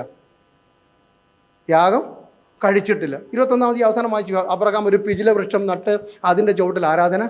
അതിൻ്റെ അന്ന് രാത്രിയിലെ ദൈവം വിളിച്ചത് എനിക്ക് മോനെ വേണമെന്ന്. അപ്പം അതിൻ്റെ അർത്ഥം അതല്ലല്ലോ, ഇന്ന് വരെ കഴിക്കാത്ത ഒരു ആരാധന കഴിക്കണം. അതാ ഞാൻ പറഞ്ഞു വരാം. അനുസരണത്തിൻ്റെ ആരാധന എന്ന് പറയുന്നത് ഇന്ന് രാത്രി കഴിക്കുന്ന ഈ ആരാധന പുതുക്കമുള്ള ഈ ആരാധനയായിരിക്കണം. പഴയതല്ല ആരാധന. ആരാധനയ്ക്കൊരു പുതുക്കം വേണം. പാട്ടിൻ്റെ പഴക്കമല്ല ഞാൻ ഈ പറഞ്ഞു വരുന്നത്. അകം കൊണ്ട് സന്തോഷിച്ച് ആരാധന കഴിക്കണം. അനുസരണം വേണം. അങ്ങനെ അബ്രഹാം കൊണ്ടുപോയി മകനെ അർപ്പിച്ചതുപോലെ തന്നെയാണ് തിരിച്ചു വന്നത്. അതുകൊണ്ടാണ് എബ്രായനകത്ത് പറഞ്ഞത്, വിശ്വാസത്താൽ അബ്രഹാം തൻ്റെ ഏകജാതനെ അർപ്പിച്ചു, ദൈവത്തിൻ്റെ തിരികെ പ്രാപിച്ചു. അബ്രഹാമിൻ്റെ നോട്ടത്തിൽ ദൈവം തടഞ്ഞില്ലായിരുന്നെങ്കിൽ കത്തി കഴുത്തിൽ എന്ത് ചെയ്യുമായിരുന്നു? വീഴുക തന്നെ ചെയ്യുമായിരുന്നു. അനുസരണമാണ്.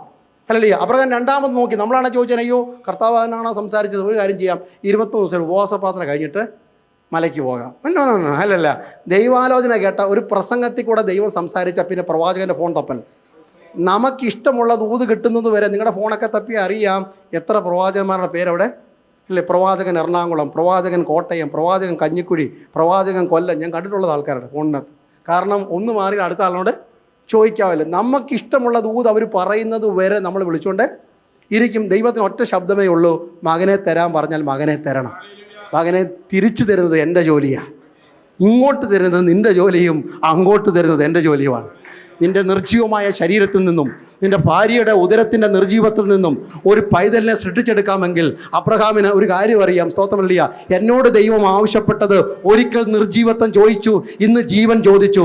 നിർജ്ജീവത്വം ചോദിച്ചാലും ജീവൻ ചോദിച്ചാലും വീണ്ടും സൃഷ്ടിപ്പാൻ കഴിവുള്ള ഒരു ദൈവത്തെ എനിക്കറിയാം. കാരണം ഉൽപ്പത്തി 15-ാം അധ്യായത്തിൽ എന്നോടൊരു വാഗ്ദത്തമുണ്ട്, നീയോ സമാധാനത്തോടെ നിന്റെ പിതാക്കന്മാരോട് ചേരും, നിന്റെ തലമുറയോട് വരുവാനുള്ള ദൈവത്തെക്കുറിച്ച് നീ ഉപദേശിക്കും.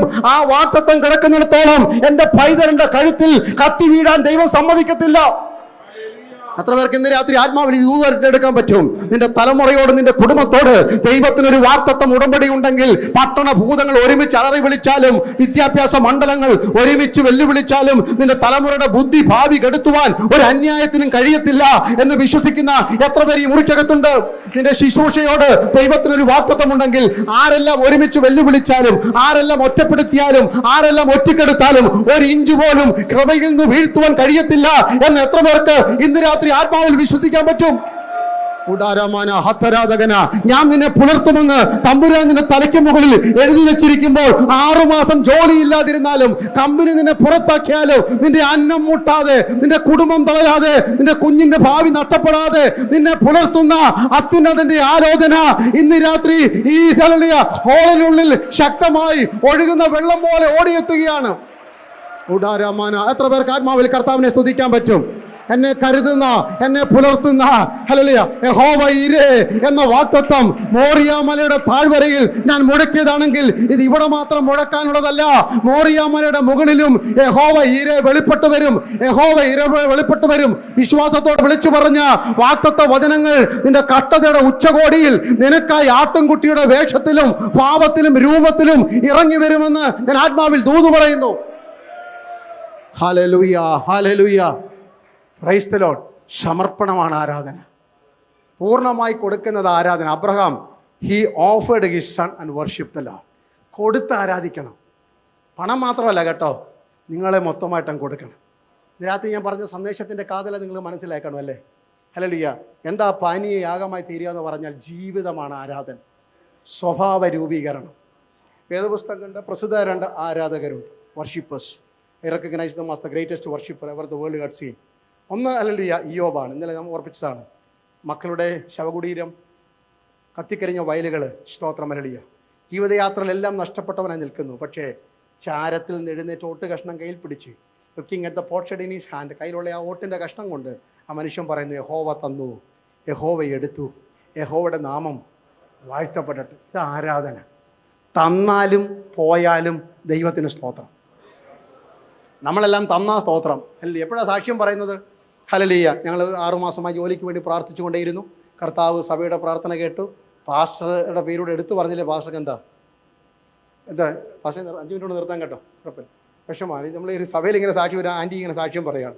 ഞാനൊരു പാസ്റ്റർ ആയതുകൊണ്ട് 32 വർഷമായിട്ട് സഭയും യാത്രയൊക്കെ അല്ലേ. അപ്പം ആൻറ്റി ഇങ്ങനെ സാക്ഷ്യം പറഞ്ഞു, കഴിഞ്ഞ 2 ആഴ്ചയായിട്ട് പനിയായിട്ട് കിടപ്പായിരുന്നു. ദൈവദാസന്മാരും കുടുംബങ്ങളും ഒക്കെ കടന്നു വന്നു, വിശ്വാസമൊക്കെ പ്രാർത്ഥിച്ചു, വളരെ സൗഖ്യം കിട്ടി. അപ്പോൾ പാസ്റ്റർ പറഞ്ഞു, വ്യക്തമായില്ലല്ലോ, ഒന്നുകൂടെ ഒന്ന് പറയാമല്ലോ. അപ്പോൾ ആൻറ്റി ഓർത്ത് പാസ്റ്റർ കേട്ടില്ല. അപ്പോൾ പറഞ്ഞു, കഴിഞ്ഞ ഒരാഴ്ചക്കാലം വളരെ ഭാരത്താൽ രോഗത്താലൊക്കെ ഭാരപ്പെട്ടു, ദൈവസഭ എനിക്ക് വേണ്ടി ആത്മാർത്ഥമായി പ്രാർത്ഥിച്ചു, ഇനി ദൈവം എനിക്ക് സൗഖ്യം. പാസ്റ്റർ ഒന്നുകൂടെ പറഞ്ഞു, ഒന്നും കൂടെ വ്യക്തമാക്കിയായിട്ട് എല്ലാവരും ഒന്ന് കേൾക്കട്ടെ. അപ്പോൾ ആൻറ്റിക്ക് കാര്യം മനസ്സിലായി. കഴിഞ്ഞ ഒരാഴ്ച സുഖമില്ലാതിരുന്നു, പാസ്റ്ററും ഭാര്യയും വീട്ടിൽ വന്ന് പ്രാർത്ഥിച്ചു, കർത്താവ് എനിക്ക് ഇത് കേൾക്കാൻ വേണ്ടിയാണ് പറഞ്ഞുകൊണ്ടിരുന്നത്. ഞാനിവിടെ ചേർന്ന് പതിക്കൂട്ടി നിർത്തിയാണ് പറയുന്നത്. ദൈവമക്കളെ, സൗഖ്യം കിട്ടിയപ്പോൾ മാത്രമല്ലേ ആരാധന, രോഗം വെച്ചു ആരാധിക്കണം. ഹല്ലേലൂയ. കടമുള്ളപ്പോഴും ആരാധിക്കണം. എന്തിനാ? ഇപ്പം നമുക്കൊരു ചോദ്യമുണ്ട്, പെന്തിക്കോസ്തുകാരൻ്റെ ഏറ്റവും വലിയൊരു ചോദ്യമാണ് വൈലോടെന്ന് പറയുന്നത്. എന്തിനാ ഇങ്ങനെയെന്നല്ലേ തിരിച്ചു ചോദിച്ചോണ്ട്, പ്രൊമോഷൻ കിട്ടിയപ്പോൾ ചോദിച്ചു, എന്തിനാ എനിക്ക് പ്രൊമോഷൻ എന്ന് ചോദിച്ചു. കർത്താവ് ഇവിടെ വന്നപ്പോൾ ഇവിടുത്തെ സാലറിയുടെ എനിക്ക് സ്കെയിലൊന്നും അറിയത്തില്ല, പിന്നെ എൻ്റെ പൊട്ടഭാഷയിലങ്ങ് പറയാൻ പോകുക. കർത്താവ് വന്നപ്പോൾ അല്ലേ 100 KD ആയിരുന്നു ശമ്പളം, ഇപ്പോൾ 200 എന്തിനാ അത്ര നന്ദി ചോദിച്ചു? അതിന് ഉദ്ദേശമുണ്ടെന്ന്. കട്ടതയ്ക്ക് ഉദ്ദേശമുണ്ടെങ്കിൽ അഭിവൃദ്ധിക്ക് ഉദ്ദേശമുണ്ട്. ആറ്റിറ്റ്യൂഡ് മാറാത്തത് ആരാധന. മനോഭാവം മാറാതെ ആരാധിക്കണം. സുഖത്തിലും ദുഃഖത്തിലും സമ്പത്തിലും ദാരിദ്ര്യത്തിലും നന്മയിലും തിന്മയിലും ജീവിതത്തിൻ്റെ എല്ലാ തുറയിലും ഒരുപോലെ കൈയടിക്കുന്നവനാ ആത്മീയൻ. പാട്ടിന്റെ മൂർച്ച പോകാത്തവൻ, താളം തെറ്റാത്തവൻ, ആരോഗ്യമുള്ളവനാ ആത്മീയൻ. കിടക്കയിൽ നിന്ന് അനങ്ങാൻ പറ്റുമെങ്കിലും അതരമുയർത്തി പാടാൻ പറ്റിയവൻ ആരാധനക്കാരൻ. ഹല്ലേലൂയ. വിശുദ്ധ പ്രസിദ്ധനായ 73-ാം സങ്കീർത്തനം, 73-ാം സങ്കീർത്തനത്തിൽ ഹല്ലേലൂയ ആസാഫിൻ്റെ ഒരു വലിയ പാട്ടുണ്ട്. ഹല്ലേലൂയ. ആസാഫിൻ്റെ സങ്കീർത്തനം തന്നെ ഇവിടെ പറഞ്ഞിട്ടുണ്ടായിരിക്കുമ്പോൾ ഇനി എല്ലായിടത്തും പറയാറുള്ളതാണ്. ആസാഫിനെ ആണെങ്കിൽ പാട്ടുകാരനാണ്. പാട്ടുകാരൻ എന്നൊക്കെ പറഞ്ഞു കഴിഞ്ഞാൽ ഇവരുടെ കൂട്ടൊന്നുമല്ല. പുള്ളി കീബോർഡ് വായിക്കുകയും ചെയ്യും, പാട്ട് എഴുതുകയും ചെയ്യും, ട്യൂണ് ചെയ്യും. പുള്ളി എഴുതി കൊടുക്കുന്ന പാട്ടാണ് ആര് പാടിക്കൊണ്ടിരുന്നത്? ദാവീദ് പാടിക്കൊണ്ടിരുന്നത്. നമുക്ക് ഈ പാട്ടൊക്കെ പാടുന്ന വലിയ ഇഷ്ടമാണല്ലോ. നമ്മളെല്ലാവരും പാട്ട് പാടുന്നവരൊക്കെ തരാം. ഞാനും പഴയ പാട്ടൊക്കെ പാടുന്നവരാണ്. പക്ഷേ എഴുതിയ ആൾ കേൾക്കരുത് മാത്രമേ ഉള്ളൂ. കാരണം ട്യൂണ് നമുക്ക് വേറെയാണെന്നേ ഉള്ളൂ. ഇവരോടൊന്നും പാടാം, എന്നാലും നമ്മൾ പാട്ട് പാടി ഒപ്പിച്ചിരിക്കും. അപ്പോൾ അങ്ങനെ ആസാഫ് വലിയ പാട്ടുകാരനാണ്. പക്ഷെ ഒരു ദിവസം രാവിലെ എഴുന്നേറ്റിട്ട് വിൻഡോ ഒന്ന് തുറന്നപ്പോൾ അടുത്ത 3 നില കെട്ടിടം വെക്കുന്നു. ഭയങ്കര വിഷമമായിപ്പോയി. ദുഷ്ടന്മാരുടെ സൗഖ്യം കണ്ടിട്ട് എനിക്ക് അഹങ്കാരികളോട് അസൂയ തോന്നും. അവർക്ക് ദേഹത്തിന് ഒരു കുഴപ്പമില്ല. കണ്ണെല്ലാം ഇങ്ങനെ ഉതളങ്ങാൻ പോലെ തള്ളിത്തള്ളി വരുന്നു. കുഞ്ഞുങ്ങളുടെയൊക്കെ വിവാഹം പടപടാന്ന് നടക്കുന്നു. വാഹനം മാറി മാറി വാങ്ങുന്നു. എന്തെല്ലാം കാര്യങ്ങൾ. റെവറസ്റ്റിന് ഇപ്പോൾ അഡ്വാൻസ് കൊടുത്തിട്ടാണ് വന്നിരിക്കുന്നത്. പള്ളി പോത്തുമില്ല, സ്തോത്രം പറയത്തില്ല, സ്തോത്രാഴ്ച ഇടത്തുമില്ല. പുള്ളിയുടെ ആത്മീയം അങ്ങ് പോയി. അടുത്തവനെ നോക്കിയപ്പോൾ സ്തോത്രം ഹല്ലേലൂയ. ഉടനെ പുള്ളി പറഞ്ഞാൽ ഞാൻ എൻ്റെ കൈകളെ കുറ്റമില്ലായി കഴിയുന്നത് ഉപവസിച്ച് ഉപവാസം വരുന്നത് പ്രാർത്ഥിച്ചത് മിഷമേലേക്ക് കൊടുത്തത് നോർത്ത് ഇന്ത്യ പോയത് അതൊക്കെ ചെയ്തത് വ്യർത്ഥമായി പോയല്ലോ. അതുകൊണ്ട് ഇനി മേലെ എന്ത് ചെയ്യുന്നില്ല, സഹായത്തിന് പോകുന്നില്ല. ഫോൺ എടുത്തിട്ട് നമ്മൾ കണ്ടംപററി ലാംഗ്വേജ് ആണല്ലോ, പാസ്റ്റർക്ക് ദാവീദിനെ ടെസ്റ്റ് ചെയ്തിട്ട് പറഞ്ഞു, സാറേ ഇന്ന് ഞാൻ സഹായത്തിന് വരുന്നില്ല, അഡ്ജസ്റ്റ് ചെയ്ത് ആരെ കൊണ്ടെങ്കിലും പാടിച്ചോളാൻ പറഞ്ഞു. പാസ്റ്റല്ലേ എന്തും ചെയ്യണ്ടല്ലേ, ഇപ്പം ഒരു വിശ്വാസി വരത്തില്ലെന്ന് പറഞ്ഞ് ബ്രദറെ ചെയ്തില്ലേ ഒക്കത്തുള്ളൂ, വിളിച്ച് പാടിച്ചു. പാട്ടെല്ലാം കൂടി ഇരിക്കുമ്പോഴേ പുള്ളി പുറകെ വന്ന് ഏറ്റവും വന്ന് പുറകെ ഇരുന്നു. നിങ്ങളുടെ കാര്യമല്ല പറയുന്നത്, അന്ന് സഭാഹോളി വന്ന് ഏറ്റവും പുറകെ വന്നിരുന്നു. അങ്ങനെ ഇരിക്കുമ്പോഴാണ് സ്തോത്രമല്ലിയ പെട്ടെന്നല്ല ഇങ്ങനെ മനസ്സൊക്കെ ഉരുകിയിരിക്കുമ്പോഴാണ് തൻ്റെ 73-ാം സങ്കീർത്തനത്തിൻ്റെ 23-ാം വാക്യം, ആരോ തോളി കൈവെക്കുന്ന പോലെ മനസ്സ് മുറിഞ്ഞു വേദനിച്ച് കഷ്ടതയുടെ നടുവിൽ നടക്കുന്ന ഭക്തൻ്റെ തോളിൽ നീ എന്നെ വലങ്കൈക്ക് പിടിച്ചിരിക്കുന്നു. ഹല്ലേലൂയ, നീ എന്നെ വലങ്കൈക്ക് പിടിച്ചിരിക്കുന്നു. വിവാഹത്തിന് വേണ്ടി നീ പ്രാർത്ഥിക്കാൻ തുടങ്ങിയിട്ട് 6 വർഷമായി, കുഞ്ഞിൻ്റെ വിവാഹം ഇതുവരെ നടന്നിട്ടില്ല. ഈ പട്ടണത്തിൽ നീ കാല് കുത്തിയിട്ട് ഒരു ജോലിയുടെ മാറ്റത്തിന് വേണ്ടി കരയുന്നു, അല്ലെങ്കിൽ പലതും കണ്ട് കണ്ണ് അല്ലിയ കുഴിഞ്ഞിരിക്കുക. പക്ഷെ ഇന്ന് രാത്രി ഞാൻ ആത്മാവിൽ കാണുന്നു, ആരോ നിന്റെ മേൽ വലങ്കൈ വെക്കുന്നു. കരുത്തുള്ള ഒരു വലങ്കരം, അപ്പനേക്കാൾ അമ്മയേക്കാൾ സഹോദരനേക്കാൾ സഹോദരിയേക്കാൾ നീ വിശ്വസിച്ചതിനേക്കാൾ ബലമുള്ള കരുത്തുള്ള അടുത്തുള്ള ഒരു ബലമുള്ള വലങ്കരം നീ എന്നെ വലങ്കൈക്ക് പിടിച്ചിരിക്കുന്നു. നിന്റെ ആലോചനയാൽ നീ എന്നെ വഴി നടത്തും, പിന്നത്തെ അതിൽ മഹത്വത്തിലേക്ക് എന്നെ ചേർത്തുകൊള്ളും. അവിടെ ഇരുന്നു കൊണ്ട് ആസാഫ് ഒരു വരി എഴുതി, അതാ ലോകം കണ്ട ഏറ്റവും വലിയ ആരാധന ഗീതം, അതിൻ്റെ 25-ാം വാക്യം അങ്ങനെ എഴുതിയത്. അല്ലിയ സ്വർഗത്തിൽ എനിക്ക് ആരുള്ളൂ. അല്ലെങ്കിൽ പാട്ടിൻ്റെ 1-ാമത്തെ വരി സ്വർഗത്തിൽ എനിക്ക് ആരുള്ളൂ. 2-ാം വരി ഇന്ന് തൊട്ട് ഭൂമിയിൽ നിന്നെ അല്ലാതെ ഞാൻ ഒന്നും ആഗ്രഹിക്കുന്നില്ല. ഇന്ന് രാത്രി അത്ര ആദരം തുറന്ന് ഇങ്ങനെ പറയാൻ പറ്റും, സ്വർഗത്തിൽ എനിക്ക് ആരുള്ളൂ, ഭൂമിയിലും നിന്നെ അല്ലാതെ ഞാൻ മറ്റൊന്നും ആഗ്രഹിക്കുന്നില്ല.